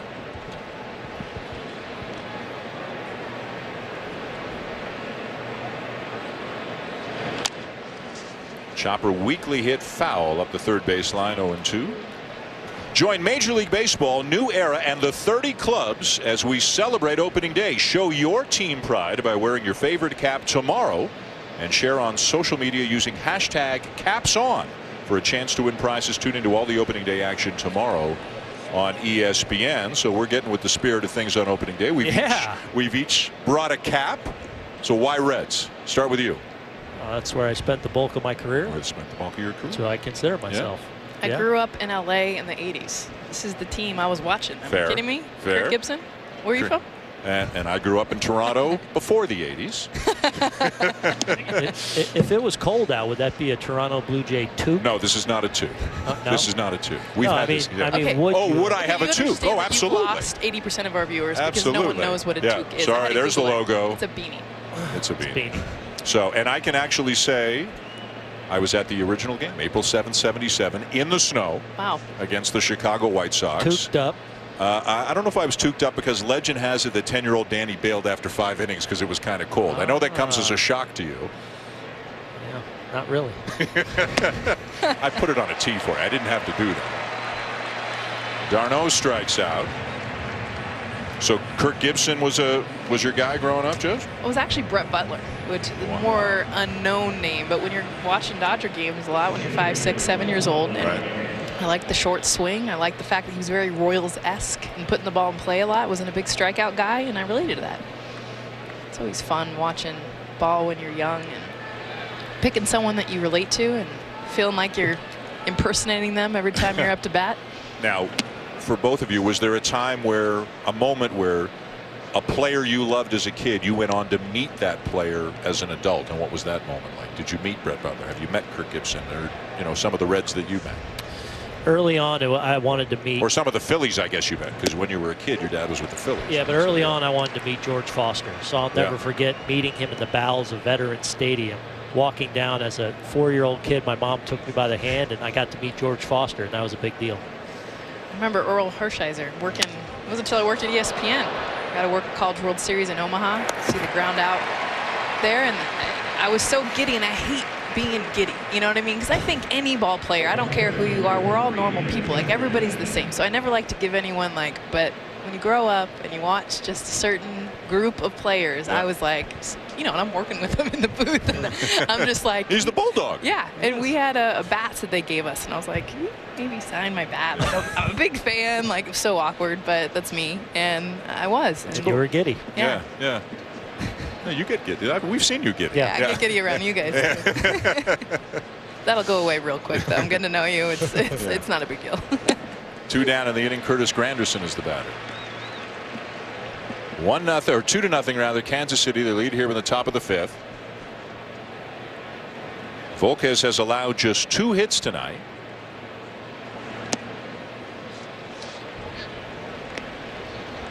And I like the way that he's done it. I mean, he's kind of sneaky. We've seen so much of his stuff just be nowhere near the zone. That kind of like, all right, he's getting tired. Is he losing it? And then he comes back in with just filthy stuff over the plate. Just shows kind of the variance of what Volquez can do, and it gets in the minds of hitters. And that's dirty. 2 terrific starting pitchers, both pitching well tonight. One of the runs unearned. Charge to Harvey, an error and a pass ball in the 1st inning. 2 hits and a sac fly. Scored a run off him in the 4th inning.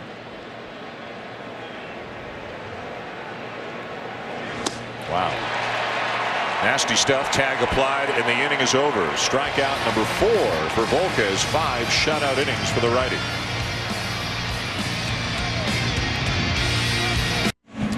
Aerial coverage provided by Goodyear, covering the bases with tires for superior performance all season long. Goodyear, more driven. Opening night here in Kansas City, the Royals and the Mets. The Royals leading 2-0. With Aaron Boone, Jessica Mendoza, Buster Olney, I'm Dan Shulman. It is the bottom 3rd of the order for the Royals, beginning with Salvador Perez. Rounded out his first time up. He'll be followed by Omar Infante and then Raymond Fuentes. They face Matt Harvey, who has been very good tonight, at times overpowering. It really should be a 1-0 game. He retired 7 in a row before Kane and Hosmer opened up the 4th inning with first pitch swinging base hits.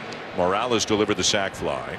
2 double play balls behind Harvey tonight, as he anchors what could be the best rotation in baseball this year. Certainly the most talked about rotation in baseball. Noah Syndergaard, Jacob deGrom, Steven Matz, Bartolo Colon, and they hope middle of the season, Zach Wheeler, as he continues his comeback from Tommy John surgery. Besides this stuff, guys, I mean, the mental makeup of those 4 guys is, I think, what stands out even beyond, which is incredible. The secondary, the fastball that we talk about. But even watch Matt Harvey tonight. The way he walks around the mound. Noah Syndergaard, same way. I mean, he's a young guy coming up, but he so competitive, so fierce. Jacob deGrom the same way, and the young Steven Matz, Bartolo Colon, all of them. Zach Wheeler, who's going to return. I mean, their mental makeup, they are so stoic. And Harvey tonight, regardless if he's down, you can't tell. Aaron, what do you expect from Steven Matz in his first full season? Well, I think it's another guy with that elite upside, and I think you're going to see it. Struggled a little bit to kind of find his way in spring training. Not that big a deal because the stuff, and again, it's a different look.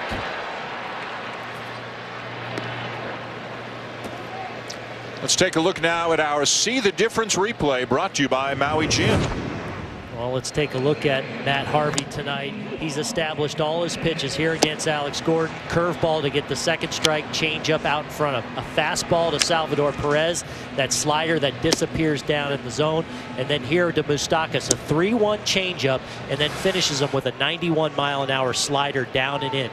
All 4 pitches he's had a very good feel for tonight. Omar Infante.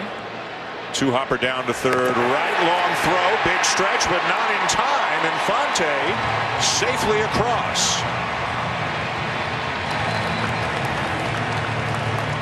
You know, it just seemed like David Wright was a little careful there making that play. Perhaps not knowing that Infante was going to get down the line as good as he did. Looks like a little slider. David does a good job of giving ground to get the good hop, which is no problem, but I think he probably thought he had more time than he actually did. Infante able to just beat that throw across, not able to get quite enough on that throw down there at third.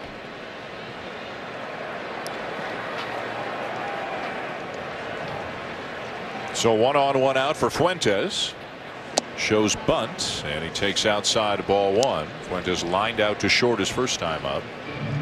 3 of the 4 hits tonight for the Royals have been on ground balls. I mean, and not hard ground balls, not I got barrel on this ground ball, but really a ground ball, what could have been an out, but because of speed, placement, whatever, they've gotten on base.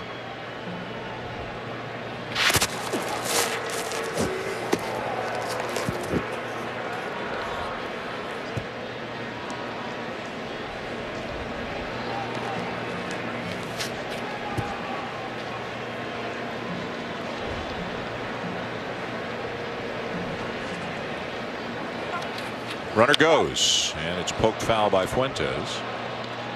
Well, it's easy to speculate, but hard to know whether David Wright's back situation is impacting him on a night-to-night basis, whether it affects him more on a swing or a throw, what the situation may be, whether that's a play he would have made a couple of years ago. Well, it just looks like he's careful in making sure he moves over there methodically, probably thinking he had a little more time with Infante running, but normally when you're fully healthy, you run over there and you rip that play, and it's a non-issue. He kind of takes his time, makes sure his body's in position, and then is unable to get a lot on that throw. Infante able to beat it. Well, a good chance they'll have a play on again here. They did it 1-0. Let's see if they do it 2-1.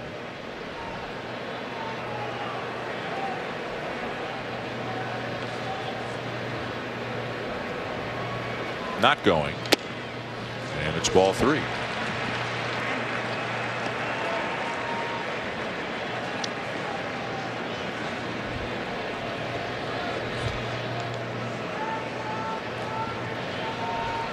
Fuentes spent some time with San Diego 2013. Got 33 at-bats in the big leagues that year. And back with the Royals here with the bigs in 2016 as he pops one up. Cabrera drifting back, shoos away Cespedes, and makes the catch 2 down, which will take us now to our Mendoza line. Just take it away. Well, we just mentioned David Wright and spinal stenosis and how it affects His game plan was preparation, and this is a guy who, just to be able to get warm, I mean, he's got 3 hours of warm-up, recovery before the game, after the game. This is before he even touches a ball. You mentioned the ground balls earlier, Booney. He used to take 50. Now it's down to 10. I mean, he's had to limit himself, and this is the big one. BP. This is something, he was a cage rat. He used to take around 60-plus swings. Now max amount of swings pregame, 20. And you think about that, Booney. Like, you get to the cage, you get to the park early, you're taking swings off the tee, you're maybe getting some early cuts in the indoor cage, then you go out to the field, how many rounds you take on the outdoor batting cage. I mean, 20 swings, and that's 4 rounds of 5. Like, and that's your max. Especially nowadays. Hitters today, players today, they do so much hitting from the time they get to the ballpark, partly because the facilities. Dropping and in for a base hit off the bat of Escobar. Throw to third, not in time. Infante in just ahead of the tag.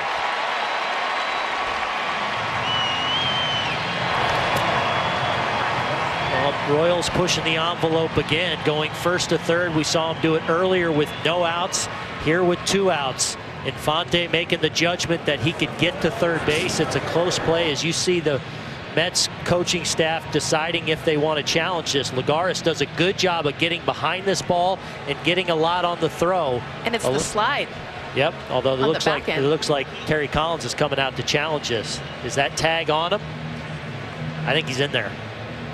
But it's the sell, that pop-up slide, as opposed to just staying down and in. Watch him pop up, and the pop-up is the sell, regardless if they get him or not. It's the sell of coming up, saying, I'm here, as soon as he gets to the bag. So the ruling on the field is safe. Is there enough evidence to overturn it? There might be. And remember, that's now, close. It's not the laces of the glove anymore. Yeah. It's got to be the actual glove. So it's not just the tip, but it's right.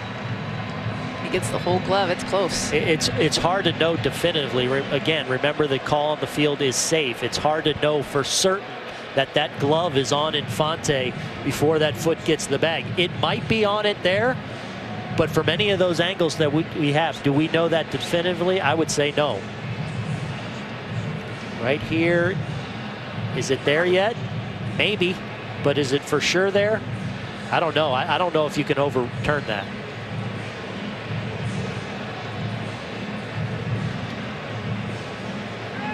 It's one of those, no matter what the call was on the field, it would be hard to change it to the opposite call. Yes. It's that close.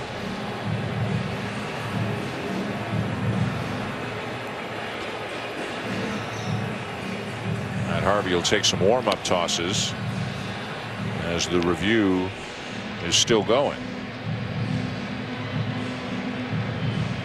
And frankly, not surprised that it is taking a little bit longer, trying to get every angle because it is so close and so hard to determine.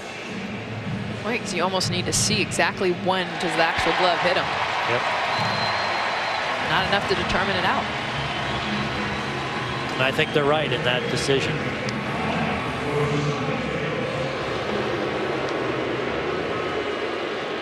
And it will stay as safe.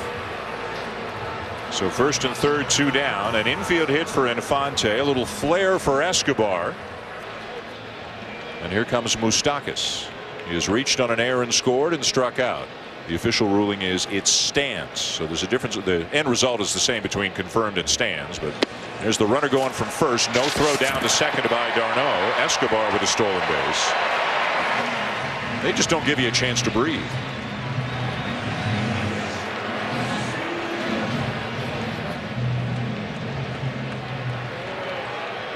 You know, the way that many teams are trying to play, it's on base percentage, take walks, hit for power.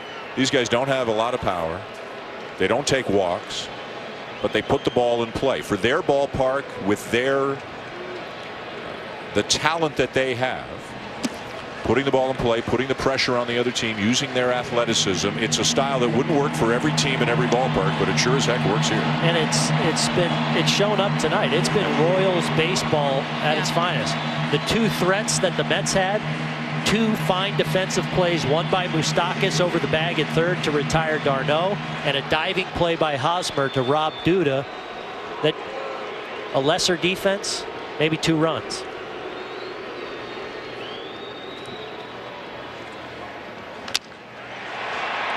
Ground ball right to Walker at second to end the inning. The Royals leave runners on second and third.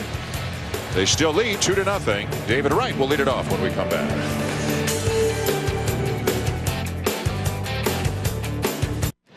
You're watching opening night baseball on ESPN, presented by Scotts.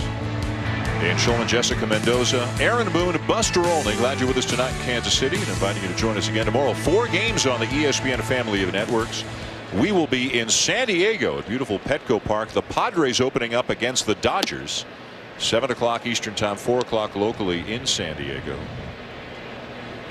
Right here on ESPN. 4 games coming your way. 1, 4, 7, and 10. There's 3 games around baseball today. 12 more tomorrow, including 4 on ESPN or ESPN2. Astros and Yankees at 1 o'clock Eastern. Keuchel and Tanaka. And Felix Hernandez against Cole Hamels. Seattle and Texas, as mentioned, will be in San Diego. Kershaw and Ross, and then Jake Arrieta and the Cubs taking on Garrett Richards and the Angels. We talked about Houston a little bit earlier. Texas, a playoff team a year ago. A whole season of Hamels. And they got a chance to be a great team, too. That could be a terrific race in the American League West. Especially if Yu Darvish comes back next Yeah. month, and is Yu Darvish. I mean, Hamels, Darvish at the top with that offense they potentially run out there. And their bullpen doesn't get talked about a lot. They were so strong second half. They get overlooked. Yep.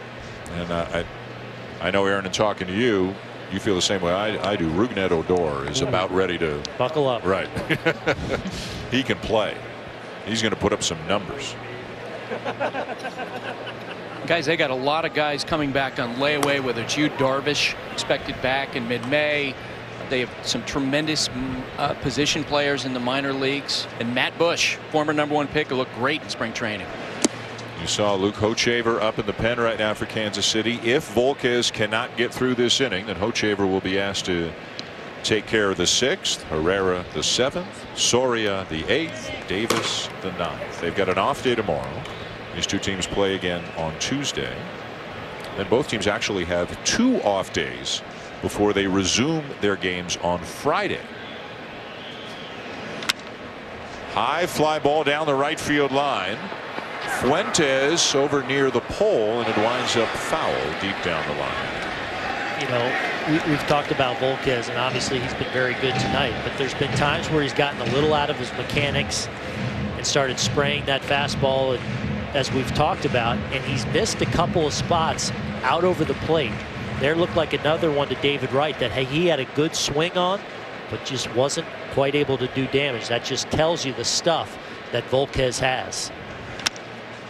And a 3-2 ground ball. Big 2-hopper to short. Easy play for Escobar.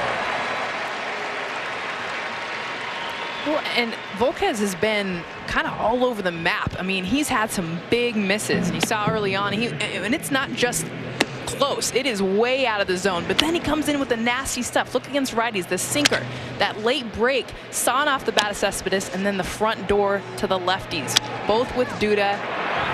I mean, he's able to just be able to get that movement, but his setup a lot of times for those is all over the map. Well, we're seeing both. I think it also speaks to his maturity. At times in his career, when he had great stuff and he'd start to lose it, he couldn't fix himself or self-correct within the game. And we've seen him time and time again tonight kind of back down a little bit, back off that mound for a second, and regain those mechanics, and a few times has gotten a couple of big outs in big spots. Live K-Zone all game is brought to you by Hankook Tire. 1-0 to Cespedes, just below the knees. Ball 2. Cespedes with a ground out and a base hit so far tonight. So the game plan appears to be, for the most part, and ignore tonight because it's an unusual situation, interleague game in an American League park.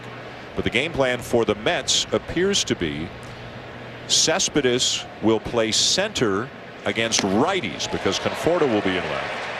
And then against lefties, Terry Collins will put Lagares in center and Cespedes in left. And as Collins quite simply put it to us before the game, I got a Gold Glover in center. Lagares won one 2 years ago. And I got a Gold Glover in left. Cespedes won one last year as a Tiger, actually.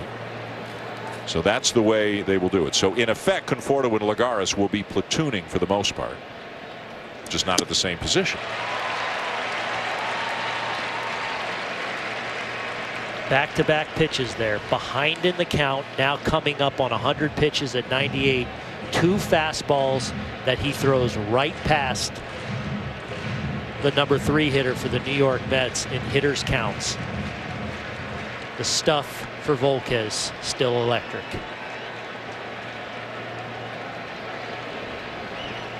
Two. Got it. Strikeout number 5 for Volquez. Opening night baseball on ESPN, presented by Scotts, is brought to you by the all-new LG G5. Life's good when you play more. And Courtyard, the official hotel of the NFL.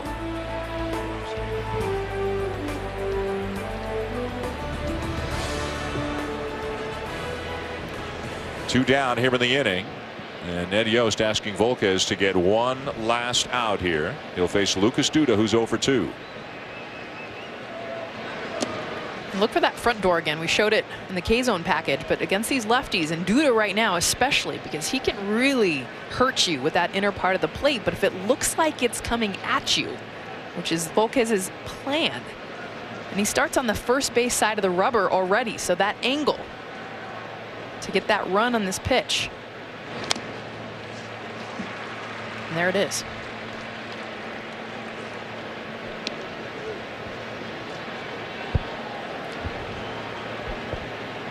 Only David Ortiz and Chris Davis had the shift against them as often as Lucas Duda did last year.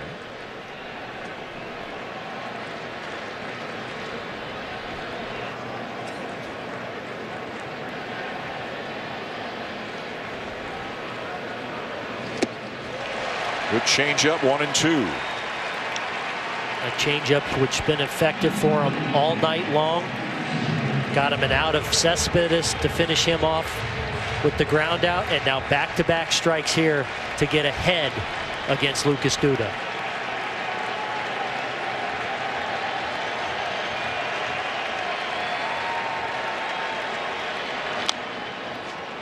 Now back to the breaking ball and a foul off. It remains 1-2. Just 3 off-speed pitches now in a row. You think now maybe is the time to cut loose with one more real good fastball, elevate it in the zone a little bit, try and run it back.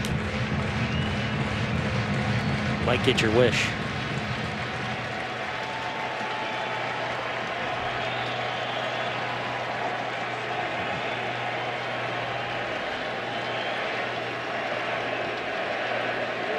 And they're chanting Eddie, Eddie for Edinson Volquez. Placed foul by Duda. Pitch count over 100. Hochevar ready. If Duda were to reach, this could be the last batter. Ned Yost could make the move and ask Hochevar to just get one out. I think without question, this is the last hitter of the night for Volquez. We're starting his last 2 hitters now. That fastball velocity has been down below 95, where it routinely has been above all night long. That one, bit of a mistake. Duda just yanked it foul.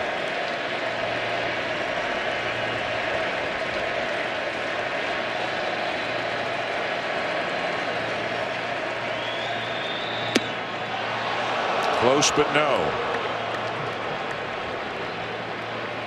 This is what you expect. He comes inside 94 and then he pulls the string 84. He just leaves it a little bit up, but he gets this about 2 inches lower.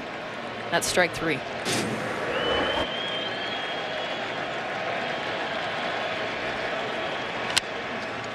And a ground ball to Hosmer to end the inning, and in all likelihood the night for Edinson Volquez, who gets a huge ovation here at Kauffman Stadium.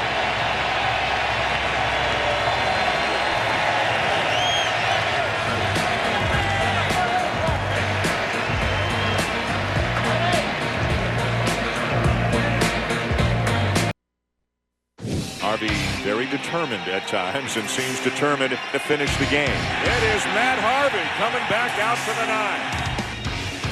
Here's the 0-1 and a swing and a ball sliced to left field. Conforto racing back, and it's over his head and off the wall. Kane will come in to score. Hosmer into second base with a double. And here come the Royals. And of course they would go on to tie the game in the 9th, win the game, and win the World Series in the 12th. Matt Harvey wasn't good that night. He was brilliant that night, and he talked his way back into the game in the 9th inning. He had thrown 8 innings of 4-hit shutout ball, and then gave up the walk and the double in the 9th. Terry Collins was going to take him out, and Harvey, who can be a very stubborn, determined guy, talked his way back in. Terry Collins has always said, if I'm going to send a guy back out and the first batter reaches base and then I'm going to pull him, I'd rather not send him out. I don't want my pitchers to know they have that slim of a margin for error. So he left him for the second batter, and then he gave up the double. But Aaron, you and I were sitting, well, in Citi Field, but in the exact vantage point that we are right now, it was as electric an atmosphere as you could ever imagine.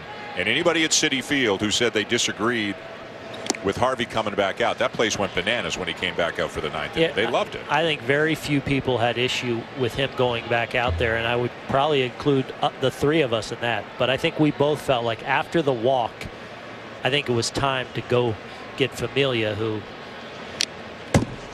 even though he had blown a couple of saves, they still had all kinds of confidence in it. It wasn't a confidence issue in not trusting Familia.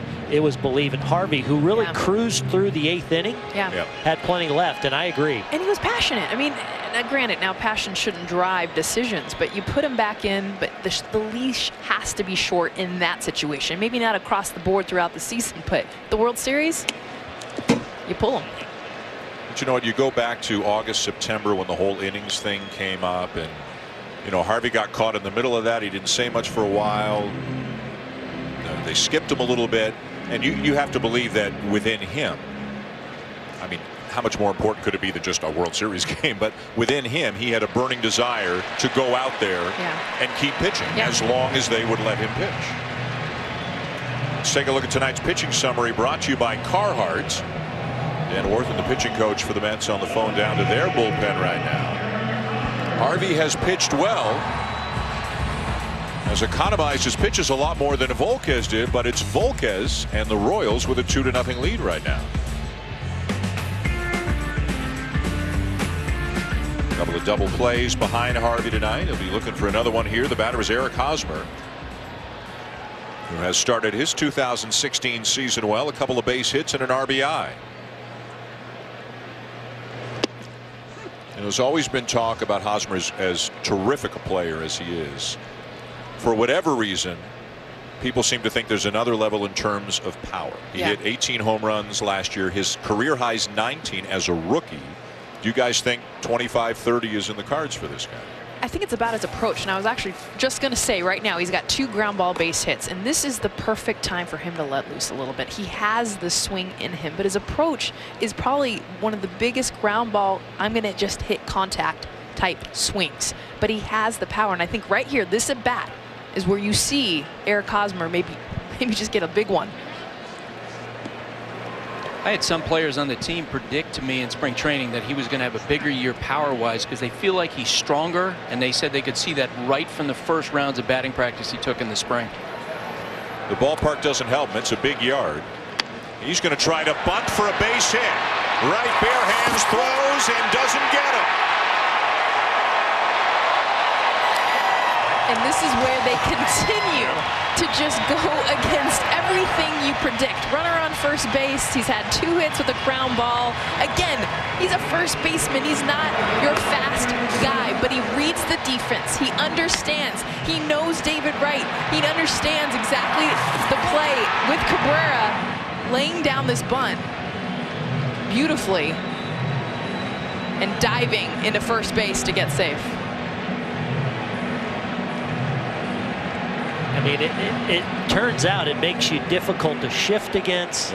It makes you just more difficult to play against. And now with a 2-0 lead and that bullpen now looming for the Kansas City Royals, you just kind of let it hang out a little bit offensively, be willing to take chances, and now you've set the table for the middle of your order to blow this thing open. And how many times do you hear dive into first doesn't get you there faster? Hosmer knows that. He's doing it because that's exactly the type of player he is. And you felt this place explode when he dove into first. Bartolo Colon up in the pen right now for the Mets. Of course, he is a starter, but with all the off days for these two teams this week, both managers can afford to get creative. So Colon throwing, first and second, nobody out. Kendrys Morales, the batter.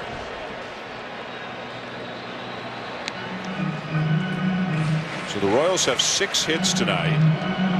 Hosmer's got what really could have been a double play ball if the infield is positioned normally back in the first. He's got a bunt hit.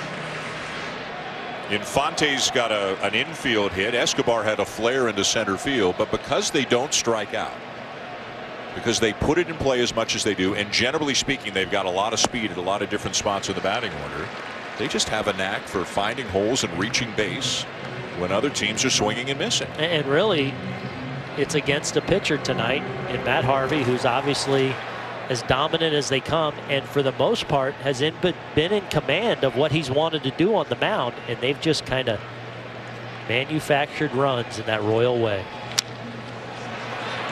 Could be 2, and it is on the slow-footed Morales. So Kane is at third now with 2 down. That's the 3rd double play the Royals have hit into tonight, 2 of them by Morales.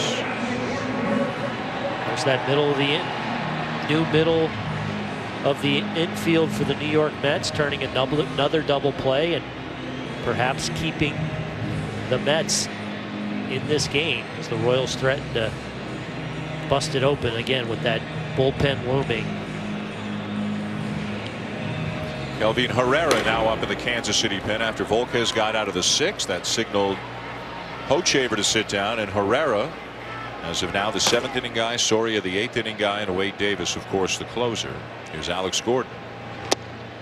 Gordon's 0 for 2.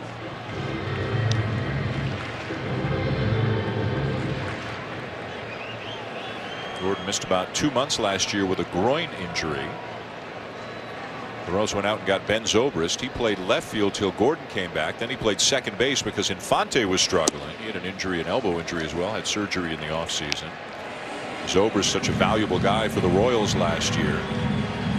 Now, of course, a member of the Chicago Cubs. Although the Mets thought they might have had him. He was in serious discussions with the Mets, but he wound up signing a deal with the Cubs. We also picked up John Lackey, Jason Hayward. You can see the Cubs and Angels tomorrow night, 10 o'clock Eastern time on ESPN2 as part of the quadruple header we've got for you. A lot of people picking the Royals. A lot of people even more picking people. the Cubs. Yeah. They're not going to sneak up on anybody this year.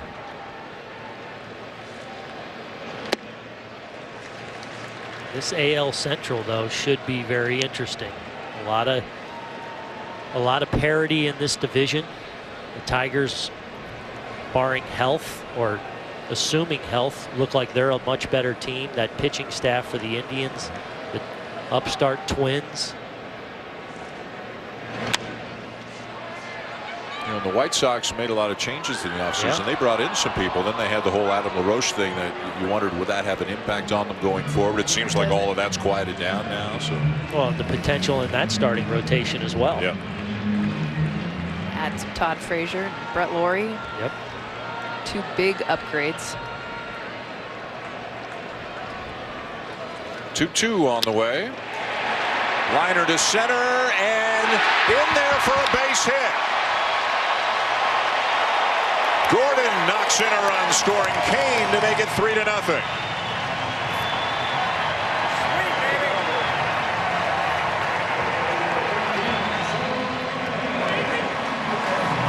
Well, simply not trying to do too much here. Alex Gordon understanding the situation, goes down. Look at the plate coverage. Jessica off the plate away, and Lagares, I looked up, looked like he got a really nice break on the ball. But as you can see, just can't quite get there. It turns into a short hop that he can't secure. And another run for the Royals. Here's Perez. And off the bat, you wonder, should he have dove? But now seeing the replay and the fact that it got a short hop, I thought maybe he had a glove on it before it hit the ground. But that's not a play you dive on, because if you miss, runners are circling. That's all he could do. So hard to dive when it's straight in front of you, too.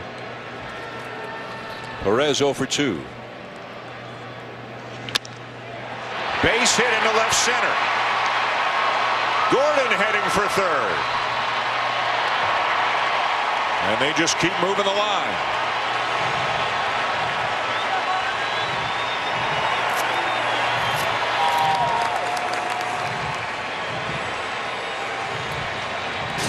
Salvi just does a nice job getting into contact with this. And again, the story all night placement. Being able to place this ball, and Alex Gordon just understanding, reading, knowing that this isn't a very hard hit ball. If this is hit right on the screws into center field, he doesn't take third, but he reads the ball well, takes it without even a throw. Not sure the line is going to reflect how well Matt Harvey threw tonight, but he is gone with 2 outs in the 6th. Bartolo Colon on his way in for the Mets.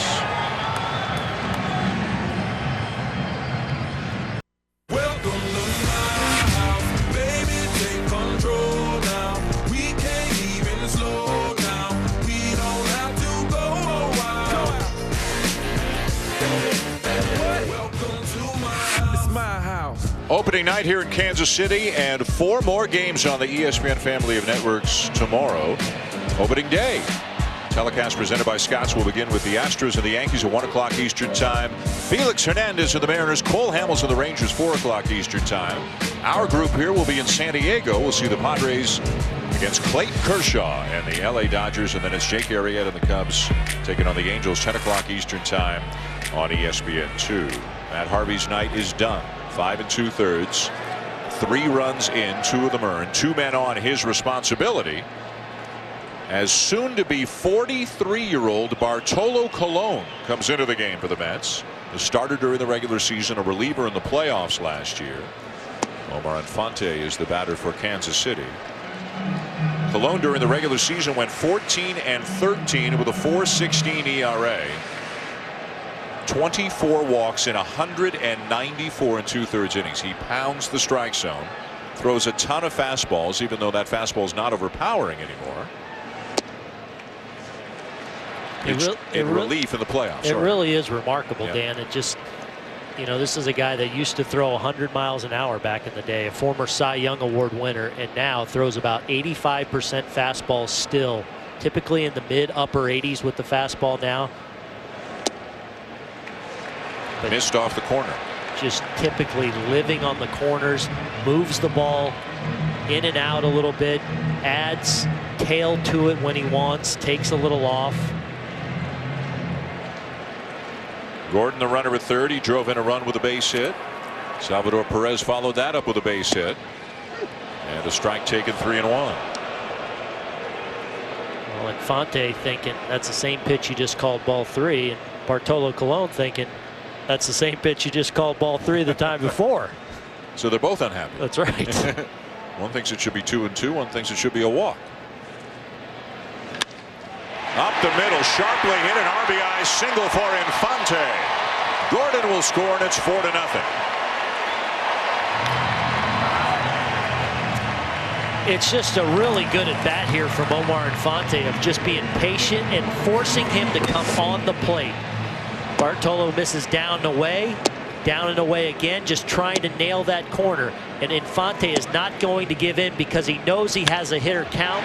Finally, one of those fastballs drifts back into the heart of the plate around the thighs. And again, with an RBI out there, an insurance run out there, it's just stay through the middle of the field, tack on that insurance run. This is like a continuation of October for the Royals. They're capitalizing with runners in scoring position. They're 3 for 6 tonight, putting the ball in play, putting pressure on the opposition. Good defense. Got a terrific performance from Volquez, and now it's set up for the bullpen. But nothing flashy. I mean, besides Hosmer diving into first base, we haven't seen anything that would make necessarily a huge highlight reel. And that it's even Volquez. I mean, he's got nasty stuff, but he was kind of all over the map. And then from their defense, just playing solid behind their pitcher, and ground ball after ground ball. Yep. Including a bunt single by Hosmer. This is Fuentes.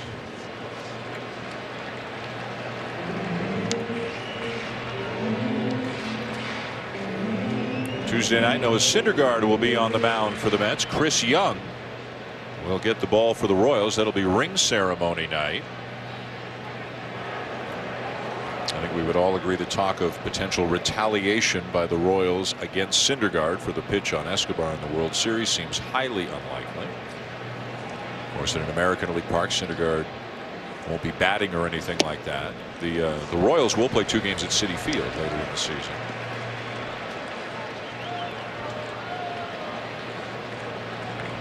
Yordano Ventura, if you're wondering why he's not starting any one of the first 2 games for the Royals, he had the flu late in spring training, so they have backed him up a bit. He'll pitch Friday in the 3rd game of the season for Kansas City. This is just a 2-game series between these 2 teams.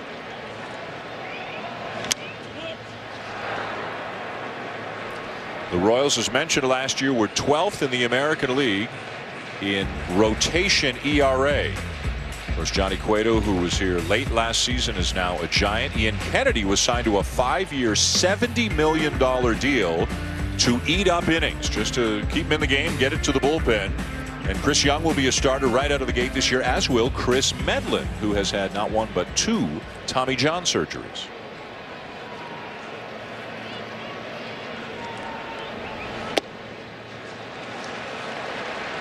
And you can look at the rotation and say, is it a great rotation, but it's barely good enough for them to win because it's very similar to the one they had last year and they won. And all they need is innings. And I think a lot of people kind of shook their head at the Kennedy signing. But I mean, the fact that what you just mentioned, but he does get a lot of Ks. He plays into this park. They got a tremendous defense behind him. And I think a lot of pitchers play better or pitch better than they would anywhere else because of the way this team plays. Runners will be on the move. And a swing and a pop up. Colon wants it. Now Wright will call him off and make the catch near the mound to end the inning. Matt Harvey knocked out of the game. 2 more for Kansas City and a 4-0 lead at the end of 6.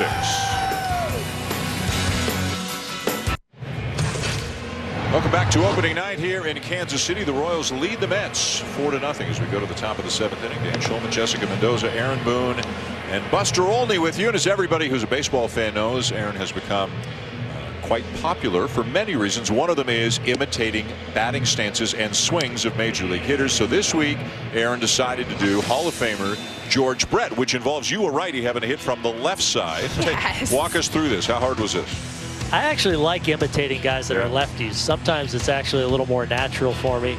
But I showed I showed it to him on the field today. I did it for him, and he kind of gave me, it's not bad, not bad. He humored you. Yeah. I like the big wad. I mean, you did you went all out. Yeah. Like went you all studied. Out. Yep. What's your prep? Like, what do you do? Like, how do you? No, it's just if I can feel it, I can feel it. So we're going to do this every week. Yep. And we're going to offer, next week we have the Yankees and the Tigers. We're going to offer 2 players from the next week's game each week. You can vote on Twitter at BBTN, either A-Rod or Victor Martinez. And if it's Victor, you'll be doing it from the left side. Yes. All right. I'm voting A-Rod. I'm just going to go ahead and get that vote in now. Get it in there. Do you have a favorite of anybody you've ever done? I don't know. Different times. I love doing Ichiro, Pete Rose, Joe Torre. There's a lot of Dave Winfield. A lot of guys I love doing, but coaches, umpires, like you've. Oh yeah, anyone's pitchers. Yeah. Occasional pitcher. Yeah. Yeah. You mentioned Bulldog. The Bulldog. Earlier. Yeah, the Bulldog's good. I did Oral last year, so he could make an appearance at a Dodger game this year. You know. All right, we got that tomorrow. Yeah. Sports writers as well. Sports writers, yeah. We got the Buster's in the crosshairs. Oh yeah. Careful what you wish for, Buster. We've got a camera on you at all times, Buster. Neil Walker leads off the 7th for the Mets. They're down 4-0. They've had only 2 hits tonight. Kelvin Herrera is now in the game for Kansas City. Walker has struck out and grounded out. Herrera, part of that incredible bullpen that the Royals have had the last couple of years, sometimes as an 8th inning guy, sometimes as a 7th inning guy. Walker hits the ball pretty well to the opposite field, but no problem for Gordon. Herrera last year 4-3 with a 2.71 ERA in 72 appearances, gave up just 52 hits in 69 2/3 innings. And I think what a lot of people forget about Game 5 in the World Series. You know, we talked about the Hosmer mad dash, and then they won it in the 12th inning. But Herrera in that game pitched 3 shutout innings, pitched shutout ball in the 7th, 8th, and 9th. Well, you said in talking about him that he's been a 7th inning guy, he's been an 8th inning guy, and a lot of times in the postseason he's been a 7th and an 8th inning guy, but was dominant again last postseason. A big reason why they raised that banner tonight here at Kauffman. Now Conforto lifts a high fly ball to left center. Cain is back and can't make the catch, right up against the wall. Conforto will stutter step around second and then put the brakes on and hold up with a 1-out double. Cain was sizing up his route and the wall and just could not make the play. And this is why. This is what I was talking about. Watching Michael Conforto taking BP yesterday, it keeps carrying. And this looks like a pop fly. You can tell off the bat. I mean, gets a lot of barrel on it. But watch Cain go back, drifting, thinking, I got it. But now all of a sudden he's into the wall. I think he thought this ball was going to land before the warning trap, but it just kept on carrying. And this is just understanding. First game, it's your home ballpark, but just knowing where you're at and just a little bit of a misjudge there at the back end. I think Conforto had third base. He held up, as you mentioned, Dan, but he had it. So he's been on base 3 times tonight, 2 walks and that double. And here's Asdrubal Cabrera, a base hit and a pop-up. That's looking to get something going here against the Kansas City bullpen, which is not an easy thing to do. 6 very good innings for Edinson Volquez tonight. Gives up just 2 hits. Walked 3, struck out 5. And it figures to be Herrera, Soria, and Davis the rest of the way.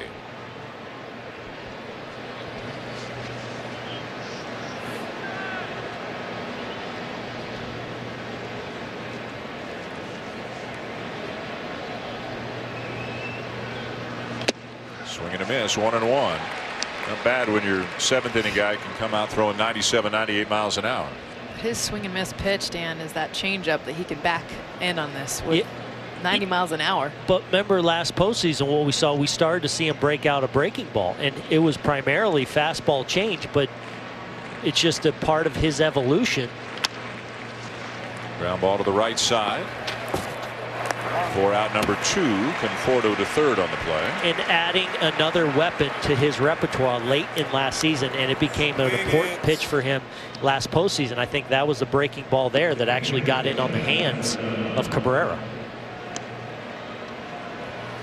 And what's nice about the sliders, it's really the only pitch that'll break into the 80s. I mean, it was mentioned his changeup is at 90, which is just crazy to me that changeups are even in the 90s now. His fastball hit 98, but the fact that he can go 85, 84 with that slider, now he's got 3 speeds he can work with.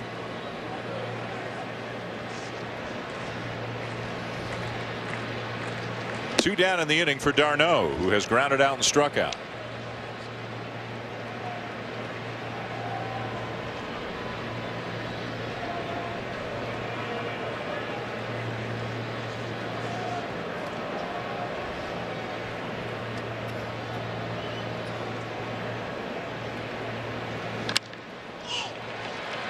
And a lazy fly ball into center field for Cain. Inning over. 7th inning stretch. The Royals still lead 4-0.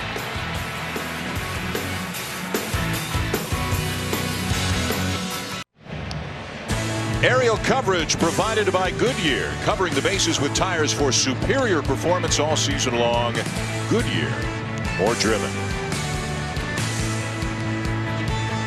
The first day of action around the major leagues. Let's take a look at Play More Fantasy Baseball stats of the day. Brought to you by the all-new LG G5. A good start for Francisco Liriano. He gets the win as the Pirates beat the Cardinals 4-1. Marcus Stroman, a terrific performance. Troy Tulowitzki homers as the Blue Jays defeat the Rays 5-3. And Edinson Volquez in line for a win in this one, with the Royals leading the Mets 4-0 as we go to the bottom of the 7th.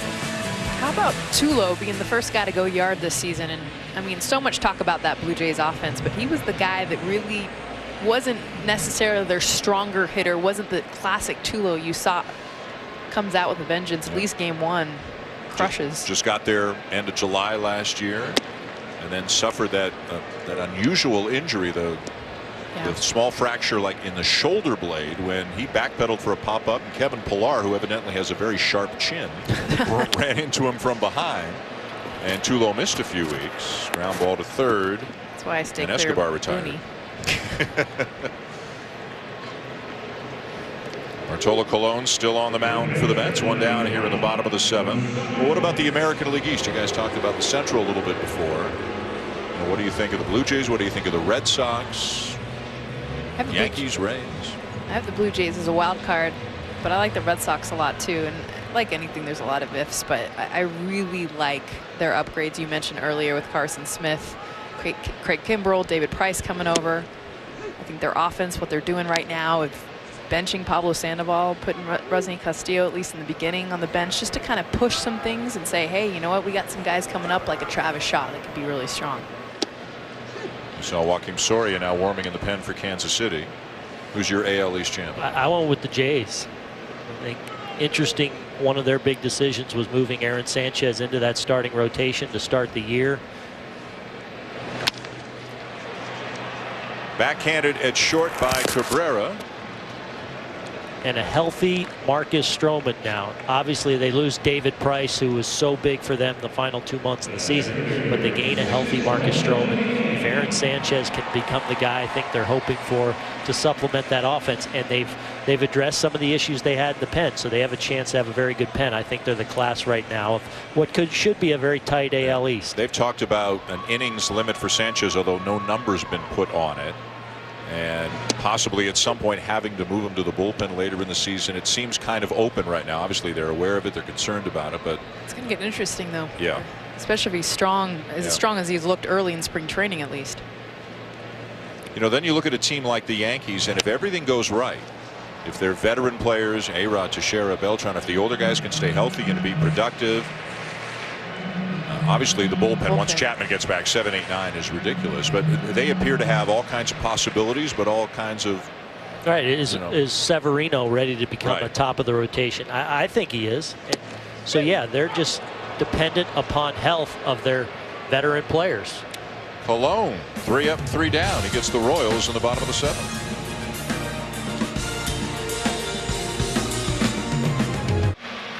Welcome back to Kansas City, where barbecue is a way of life. The Woodyard Barbecue, a family-run business that's been around for over 50 years. And Joe's Barbecue, which has earned local, regional, national, and even international attention for the quality of its barbecue and the uniqueness of its original gas station location. Mr. Boone, you had some barbecue yesterday, did you not? Upended some pork burn ends, real nice. A little snack in between lunch and dinner on the way out to the ballpark. I have no Best idea I've ever what you had. just said.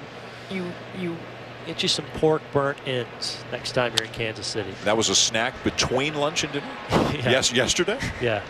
Had to go light at dinner last night. Yeah. Where we had, what was it, pork, lard, butter? Yeah. You sampled some things. Yeah. They are known for their barbecue here. Joakim Soria is into the game for the Royals. Of course, came up with Kansas City, a Royal from 2007 rather, through 2011. And in those 5 years, he compiled 160 saves for Kansas City. Since then, Texas, Detroit, Pittsburgh, the split between the Tigers and Pirates last year.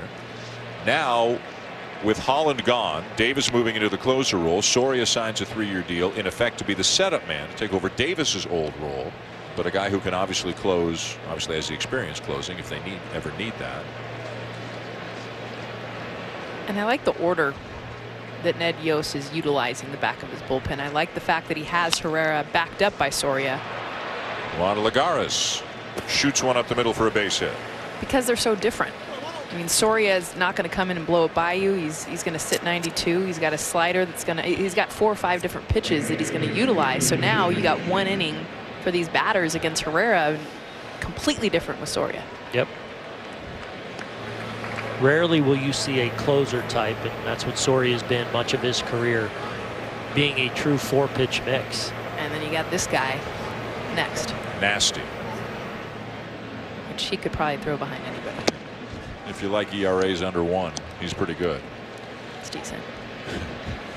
Here's Granderson 0 for 3. 4-0 Royals, top 8, season opener for both teams. Opening night baseball presented by Scott's.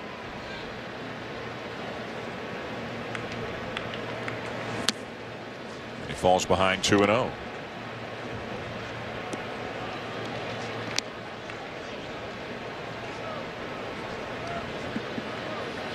Volquez 6 shutout innings tonight, 2 hits, 3 walks, 5 strikeouts. Herrera gave up a double in the 7th. That's it. Now Soria on in the 8th. Up high, ball 3.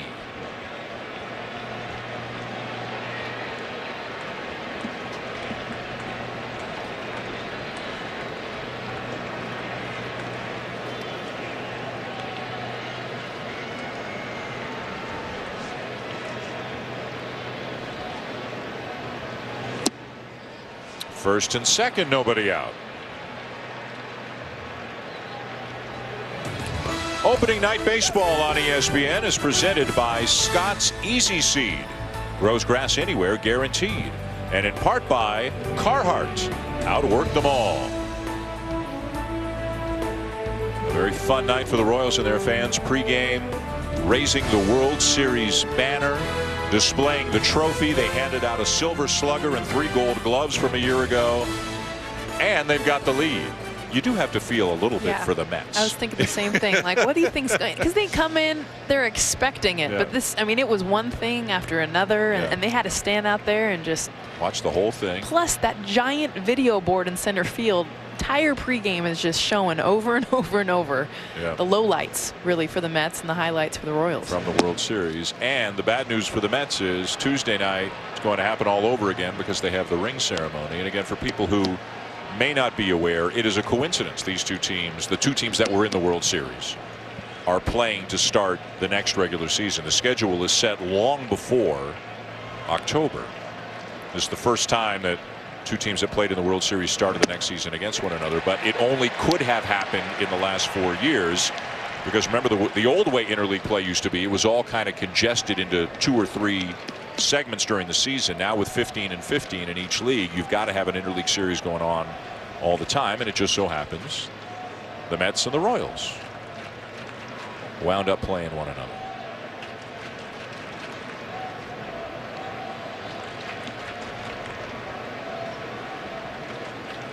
One to right, swung on and missed. 1-2. David Wright's got a few pretty good fastballs to hit in good hitters counts tonight. He's fouled a few off, and that one, a pitch down around the knees at Soria at about 94 miles an hour, blows past David Wright.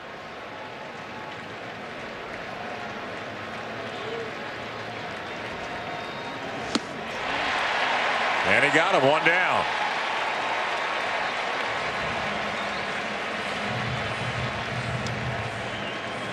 Now Yoenis Cespedes 1 for 3 tonight, and a guy who just for about 6-7 weeks changed the fortunes. One of the main reasons, the biggest reason really, why the Mets were able to get it going in the second half of the year, win 90 games, win the division, and make the playoffs. He had 17 home runs in his first 41 games as a Met last year. Cooled off big time in the last 16, and again up and down in October.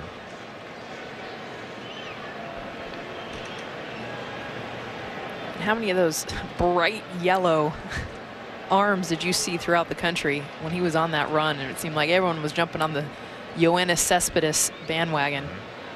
He was dynamic. Bought a few cars in the offseason. And that pitch right there at the top of the strike zone, we've seen him try it tonight a few times. That's where teams will try to attack Yoenis Cespedes. That pitch up in the strike zone with velocity is the one pitch that gives him a lot of trouble. The hold really in his swing. We'll see if that trend continues throughout the season. Teams attacking him up. Right back to it.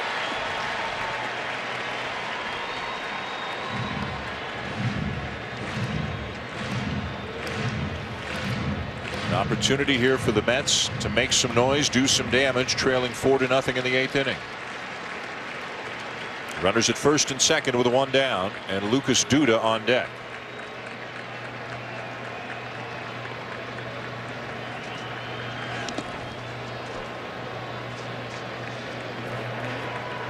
Just a day at the park back there for Salvador Perez, blocking in the dirt. He's dead in that ball all night long.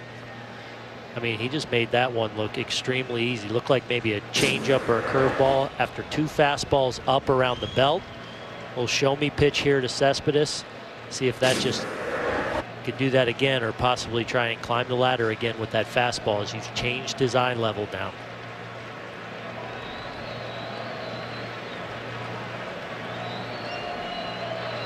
One, 2 inside, 2 balls, 2 strikes.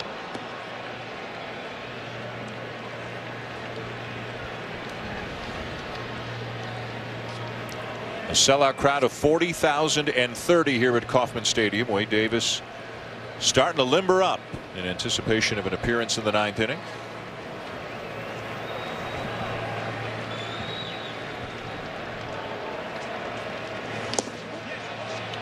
On the appeal, he didn't go, and the count is full.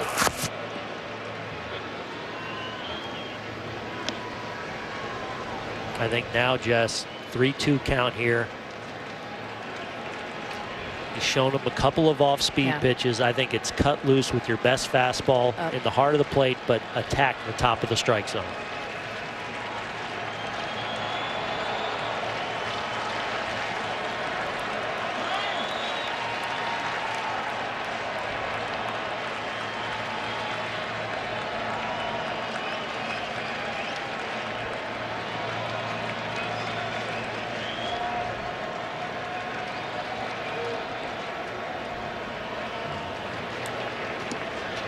And now Perez out to the mound. Moustakas will join in as well.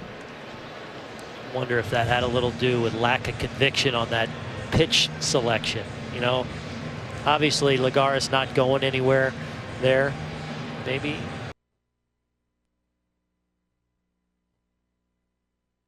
Perez to maybe let's go get on the same page with this pitch. Dangerous hitter obviously at the plate. A couple runners out there. You want to be convicted with this pitch. Big pitch coming here. Fouled back by Cespedes.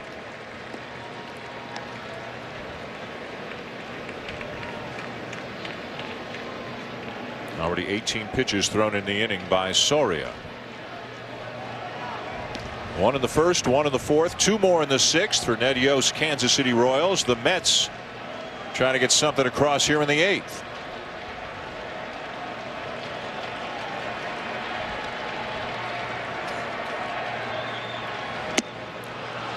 And it is ball 4 high to load the bases.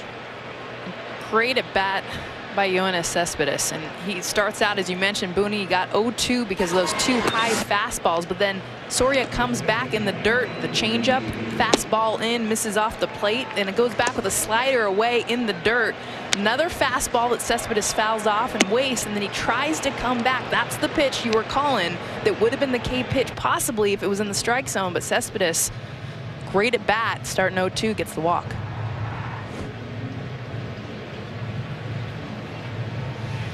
Now Dave Island, the pitching coach, out at the mound. An opportunity for us to remind you about MLB.TV Premium, the #1 live streaming sports service, delivers everything you have come to expect and more. Watch every out-of-market game live in HD on over 400 supported devices. Includes a free subscription to At-Bat Premium, the #1 app for live baseball. Blackout and other restrictions apply. Visit MLB.TV for details. Luke Hochevar is up in case Soria gets into more trouble here. Ned Yost would ask Hochevar to finish the 8th, then still have Davis for the 9th. Ball 1. Well, I think the difference with Soria that you didn't really see from Herrera last inning is the fact that Soria has to live on the edges. He is not going to get as much movement, and because of that, you're seeing his misses a little bit bigger. He cannot go over the plate because he's not going to get that late action, that late break that you saw earlier, especially with Volquez to start this game. Bases loaded, 1 out. And a little jam shot to left field. This is going to drop, and it will score 2 runs for the Mets. Cespedes around to third. It's 4-2.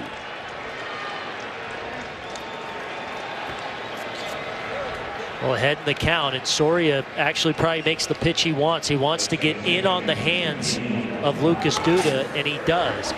But because the pitch is elevated and because it's fairly straight, There's a flat enough swing there to where he's just able to dump this pitch out into left field, and the Mets now with a real opportunity to maybe tie this game this inning with still the middle of their order hitting. Neil Walker 0 for 3. Crowd getting a little restless here with Soria.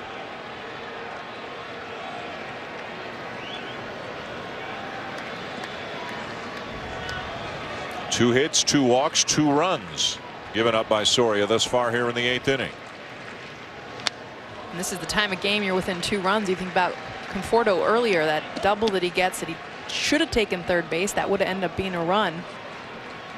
Little things like that start to play. Now Conforto's on deck, and I think that's why the crowd's getting antsy, because that's the guy you want up if you're a Mets fan with a chance to take a lead.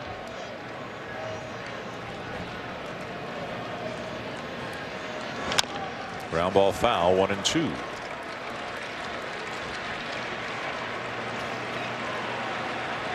Up to 24 pitches now for Soria. Hochevar looks like he's pretty much ready.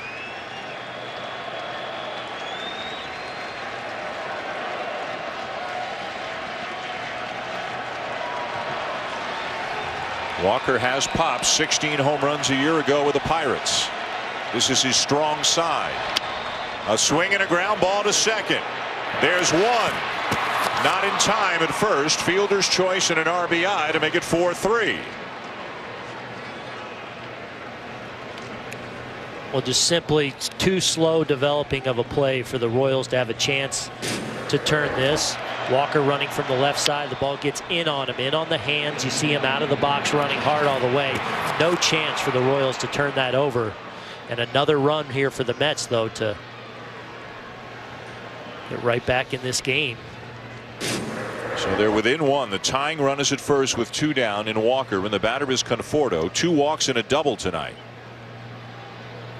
Hit 9 homers and just 174 at bats last year as a rookie.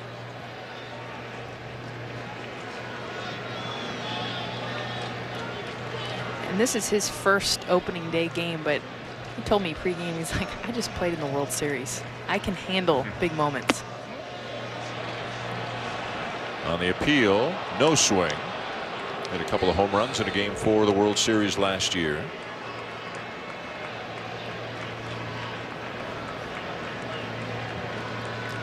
First rookie to do that in 19 years.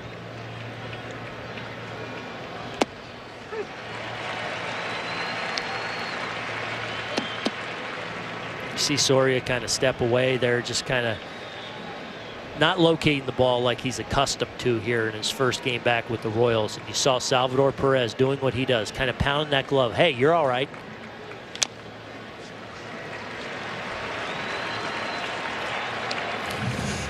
Let's go back to Halloween night last year, game 4 of the World Series. Left-hander Danny Duffy gives up a home run. And Conforto hit one off Chris Young as well. Couple of strength pitches there. Breaking ball down and away from Duffy, and that fastball that Young likes to throw up in the zone. He's able to cover both. Another little flare and another base hit. Walker stops at second on the bloop single by Conforto.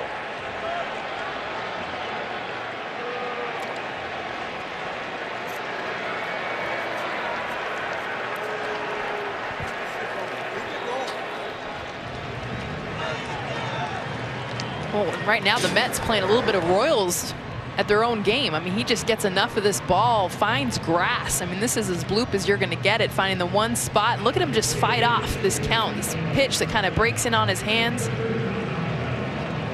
Gets in for the hit just over the reach of Moustakas. That's the end of the night for Soria. Hochevar on his way in for Kansas City.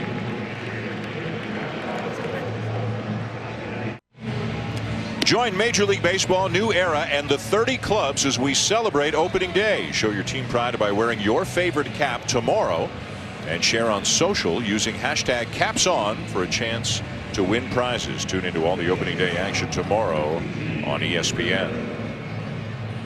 So it's a 1-run game all of a sudden. It's 4-3, 2 on for the Mets with 2 outs in the 8th inning. Couple of blue pits, couple of walks. They've scored 3 runs, and here's Luke Hochevar. Another power arm for the Kansas City Royals, and a guy that Ned Yost developed a lot of confidence in late in the season a year ago.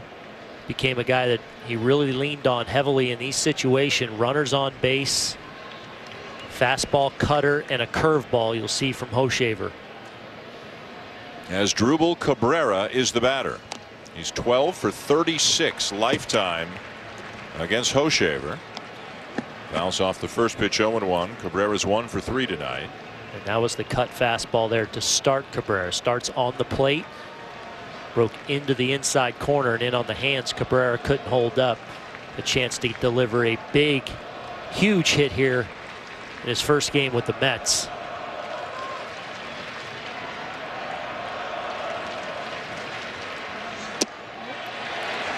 Yes, he did. It's 0-2. Well, K-Zone had it as a strike, catching the inside corner anyway, but didn't get the call. They appealed, and it does look like Cabrera went on that pitch. On their feet at Kauffman Stadium.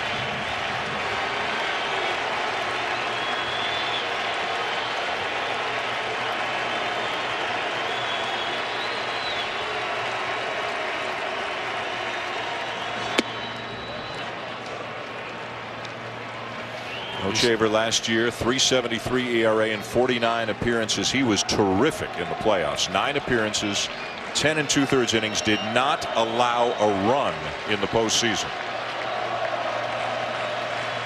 And a guy who, remember, missed the 2014 playoff run because of Tommy John surgery.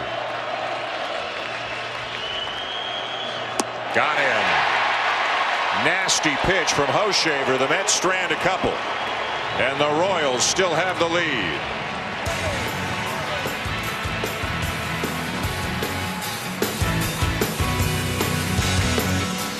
Cavs, Pacers at 7. Rockets, Mavs at 9:30. Wednesday on ESPN. This copyrighted telecast is presented by authority of the Office of the Commissioner of Baseball and may not be reproduced or retransmitted in any form, and the accounts and descriptions of this game may not be disseminated without express written consent. After we wrap up here in Kansas City, stick around for Sports Center at Night with John Anderson and Kevin Connors. They'll have opening day highlights from the women's Final Four, as well as the NBA and NHL. Sports Center at Night after our game right here on ESPN. It's streaming live on Watch ESPN and the ESPN app. We go to the bottom of the 8th inning here in Kansas City. Left-hander Jerry Blevins is into the game for the Mets. Missed almost all of last season. Took a comebacker off his pitching arm in April, fractured his arm, re-injured it later in the season, and didn't pitch again. Made 7 early appearances, and that's it. Was with Oakland for a number of years, was with Washington 2 years ago, 7 appearances with the Mets last year. He'll face the left-hand hitting Eric Hosmer here to open up the bottom of the 8th. He has held lefties to a .206 batting average in his career, facing a really good lefty here and a guy who can do some damage against left-handed pitching. And he's 3 for 3 tonight, including a bunt single. Chases the curveball, and it's 0-2.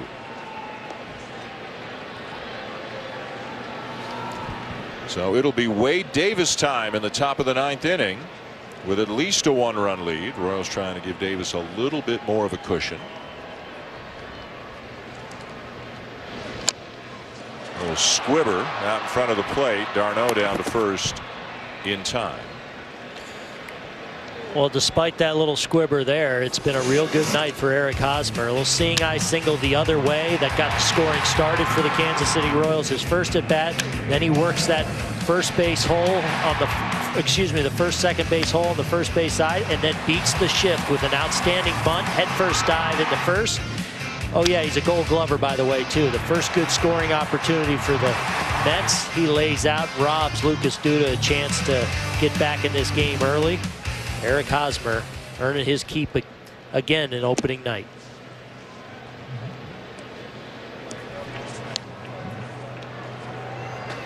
One down here in the bottom of the 8th. Davis loosening up for the Royals.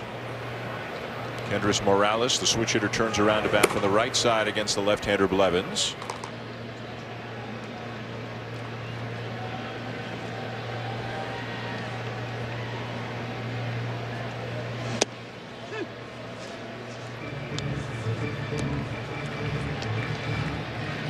Live K-Zone all game brought to you by Hankook Tire. 1-1 on Morales, a sac fly, and a couple of double play grounders. Strike over the inside edge, 1-2.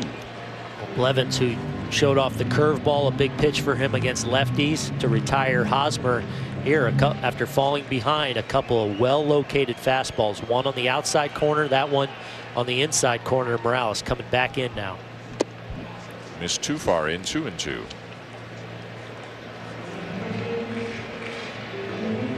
Looking ahead to the 9th inning for the Mets, scheduled the 8, 9, and 1 hitters d'Arnaud, Lagares, and Granderson. Could see perhaps Diaza batting for Lagares. 2-2. And a sky-high fly ball into shallow right center. 2 down. Couple real nice batters here for Jerry Blevins, who figures potentially prominently in that bullpen for the Mets this year, on in a tough spot to try and keep that 1-run lead intact. He's shown a good fastball and a good breaking ball here to two very good hitters to kick off his 2016 season. Here's Alex Gordon. 1 for 3 tonight, had an RBI single his last time up. 4 runs, 9 hits, no errors for the Royals. 3 runs, 6 hits, and a very important error committed by the Mets way back in the first inning. But Yoenis Cespedes dropped a fly ball right at him. I mean, it wasn't a routine, more of a line drive, I guess, but it was hit right at him, and an unearned run scored that inning. And right now it's a 1-run ball game. Cespedes due up 5th in the top of the 9th. And I felt like that kind of set the tone early, and I felt like that's why the Mets were slow getting to where they ended up getting with the 3 runs. But it was such a like first inning, and just the anticipation of facing the team in the World Series, and then Harvey's dealing, and a couple seeing eye ground balls and an error in left. Ground ball to second, and a 1-2-3 inning for Blevins. It'll be Wade Davis, as good as it gets. Coming out of a bullpen in Major League Baseball, he'll come on with a 1-run lead to face d'Arnaud, potentially Lagares, and the leadoff hitter Granderson when we come back to the 9th. For the last 2 years, Wade Davis has been about as good as anybody has ever been coming out of a bullpen. 17-3, a cumulative ERA under 1, and a ridiculously high number of strikeouts, ridiculously low number of hits allowed in his innings.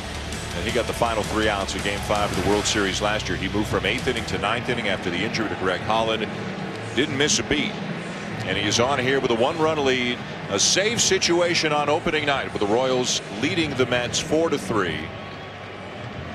An ERA under 1. How do you have an ERA of 1 and then the next year you do better than that? That's what Wade Davis has done the last 2 years. Travis d'Arnaud will lead off the 9th for the Mets.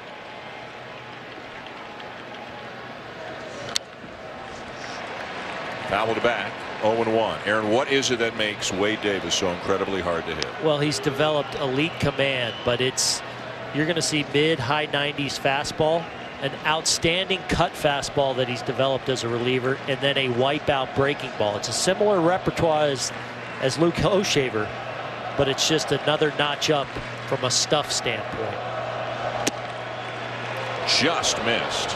Well, and he has frontline starter command. I mean, you mentioned it, but it's not something you usually see on the back end of someone that can come in and just consistently paint it. Part of the James Shields trade between Kansas City and Tampa Bay after the 2012 season. And his first year with the Royals, he actually started most of the time. 24 starts, 7 appearances out of the pen, had an ERA over 5. They made him a full-time reliever in 2014, and the rest is history.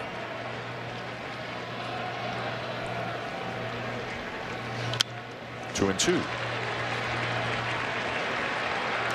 That d'Arnaud is going to kind of be shaking himself a little bit That's about as good a pitch as you're going to get to see off of Wade Davis. 96, yes, but in the heart of the plate, a pitch that d'Arnaud could do some damage with in a hitter's count, and he fouled it off. Now you got to have that curveball in the back of your mind. Fastball foul to back. And still respect 97. On deck is Alejandro De Aza, who will bat for Juan Lagares.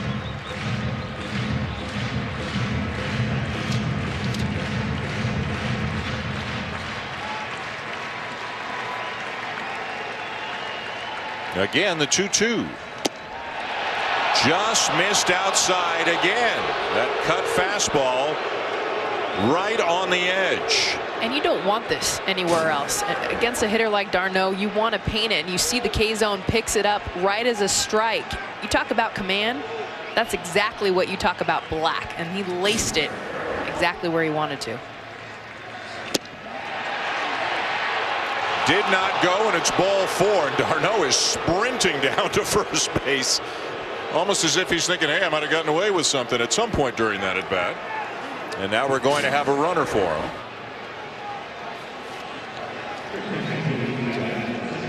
He held up. Yep. And Eric Campbell is going to run for d'Arnaud.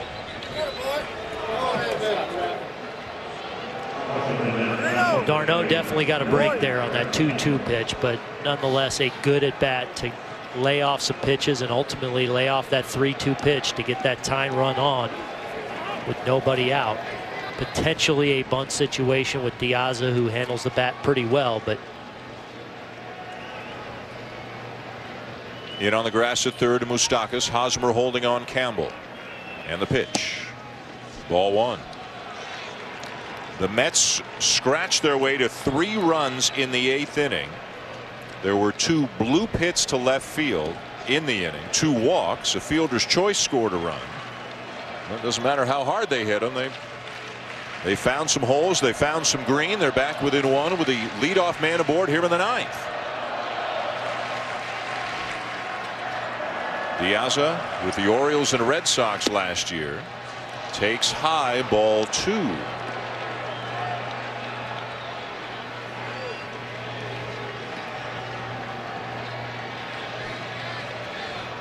Moustakas backs up a step or 2 now off the grass onto the dirt just shy of third base. Middle infielders at double play depth. 2-1. It's good recognition by De Aza there. He kind of shakes his head like maybe he thought that pitch was away, but certainly in a 2-0 count, that's not a pitch he wants to go after as it's kind of running away from him. That's a ball you tend to roll over for a weak ground ball.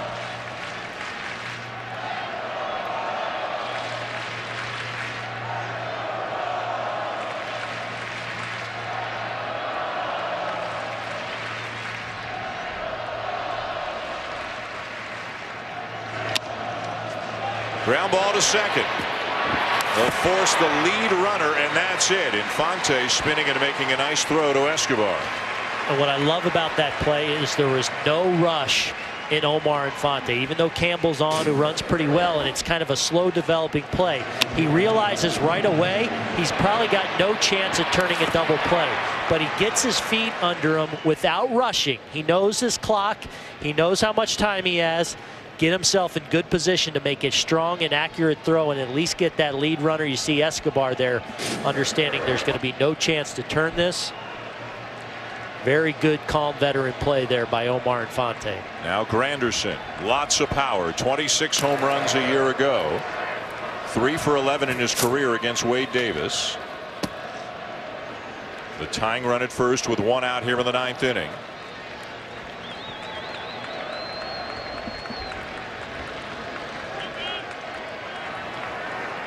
Same alignment defensively for the Royals. And the pitch, a check swing and a called strike, 0-1.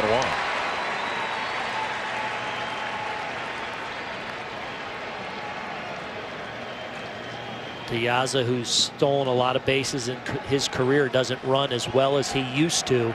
7 steals last year in 12 attempts. And obviously you got Salvador Perez, who throws extremely well behind home plate. Wade Davis, who's not overly quick to home plate. And with these lefties and the chance to do damage to Granderson, I would be surprised to see De Aza take off in this situation.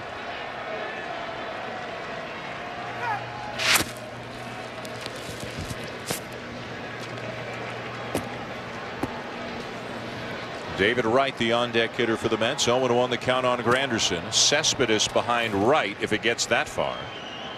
With the Royals clinging to a 1-run lead here on opening night.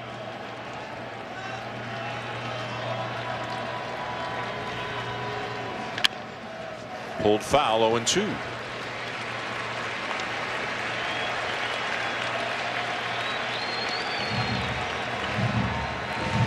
Now a chance to expand the strike zone here. A lot of ways you can go. The thing with Granderson, he's tough with 2 strikes. He tends to lay off tough pitches, but I think you got to make him expand the strike zone, whether it be with that breaking ball, maybe the cutter off the plate.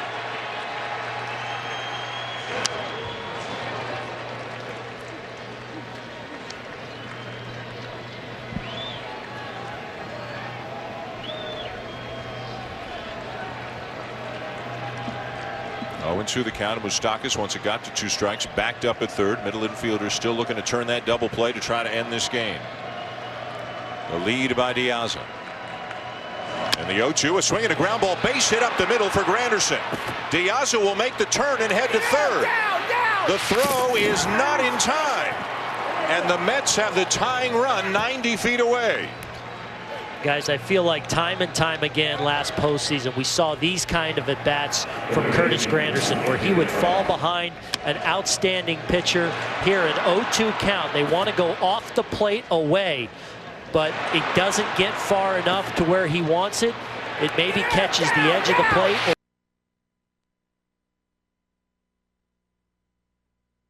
Who runs pretty well, able to get to third base with less than 2 outs. So the tying run at third, the go-ahead run at first with a 1 out here in the 9th inning, and the batter is David Wright with Yoenis Cespedes on deck.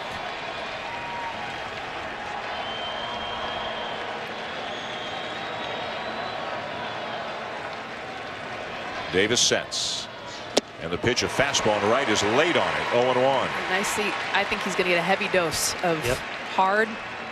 Not let him catch up with anything, because he hasn't been able to catch up with anything above 94 so far this game. Right, 0 for 3 with a walk. Davis trying to save it for Edinson Volquez here on opening night. Fouled back, 0-2. Another good pitch to hit there, Jess. 95 in the middle of the play. It looked like he had a good swing. And that's David Wright's zone right there. I mean, he likes fastball away. This is where he'll get it on a tee, mid-season form, and he's hitting the gap right center.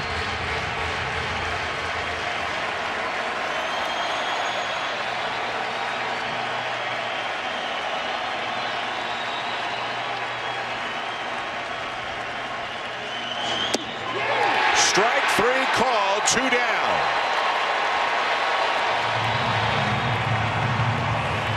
Well, Jess, you said it. He was going to stay hard because Wright hasn't shown he can handle it tonight. He blows a fastball right down the middle by him there.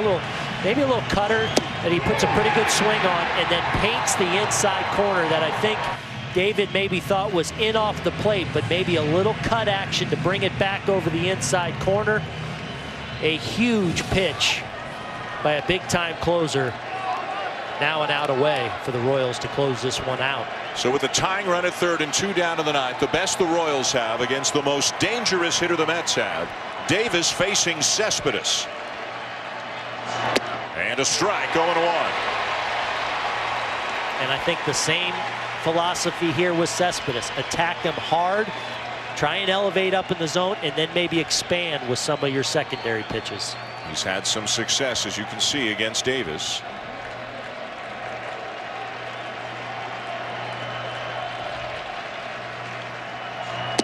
Curveball, and it's 0-2. That buckled the knees of Cespedes.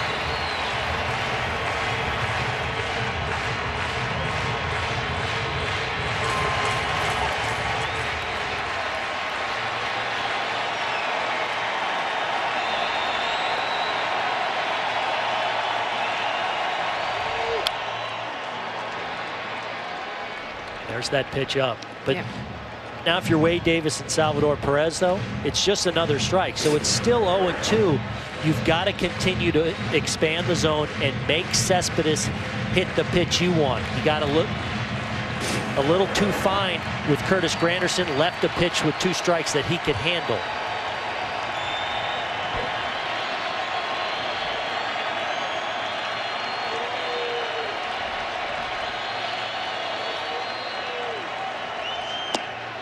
Down and away with a cutter. 1 ball, 2 strikes. The count on Cespedes. And you got 2 pitches in your back pocket. You got the knee buckling curve that you know is in the back of Cespedes' mind. Because you know it might be there, do you see a front door cutter? Do you see that pitch that you saw strike out David Wright that's going to be right at the knee of Cespedes and come over the plate? Perez slides to the outside. The 1-2 on the way. And a fastball that drifted back over the heart of the plate, fouled back by Cespedes.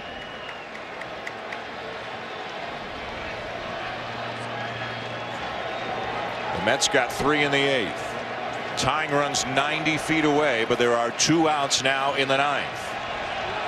Diaza at third, Granderson the go-ahead run at first. But the Mets are down to their final strike. Again, the 1-2. Curveball, and he got a piece of it, and Perez couldn't squeeze it. So it ain't over yet.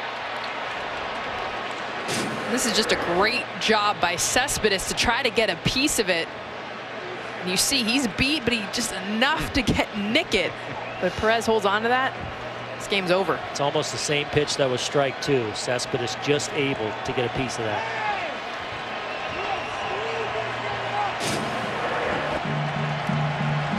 Great battle here between Wade Davis and Yoenis Cespedes.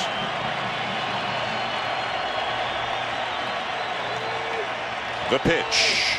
Breaking ball in the dirt this time. 2 balls and 2 strikes.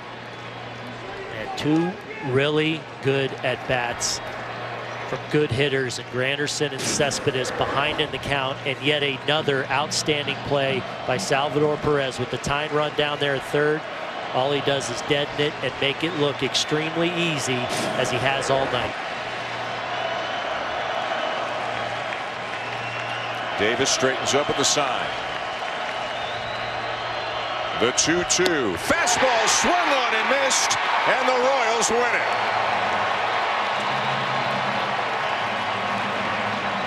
Davis wins the battle against Cespedes. The Mets make it interesting late, but leave the tying run 90 feet away as the defending World Series champions open up with a win here in their home ballpark against the team they beat in the World Series last year. Catch up with all the latest baseball news with the Baseball Tonight tomorrow at noon on ESPN. Then the Astros and Yankees at 1 Eastern, beginning a quadruple header tomorrow on the ESPN family of networks. Again, the final from Kauffman Stadium. The Royals 4, the Mets 3. For Aaron Boone, Jessica Mendoza, and Buster Olney, I'm Dan Schulman saying good night from Kansas City. Thanks for watching. Sports Center is next.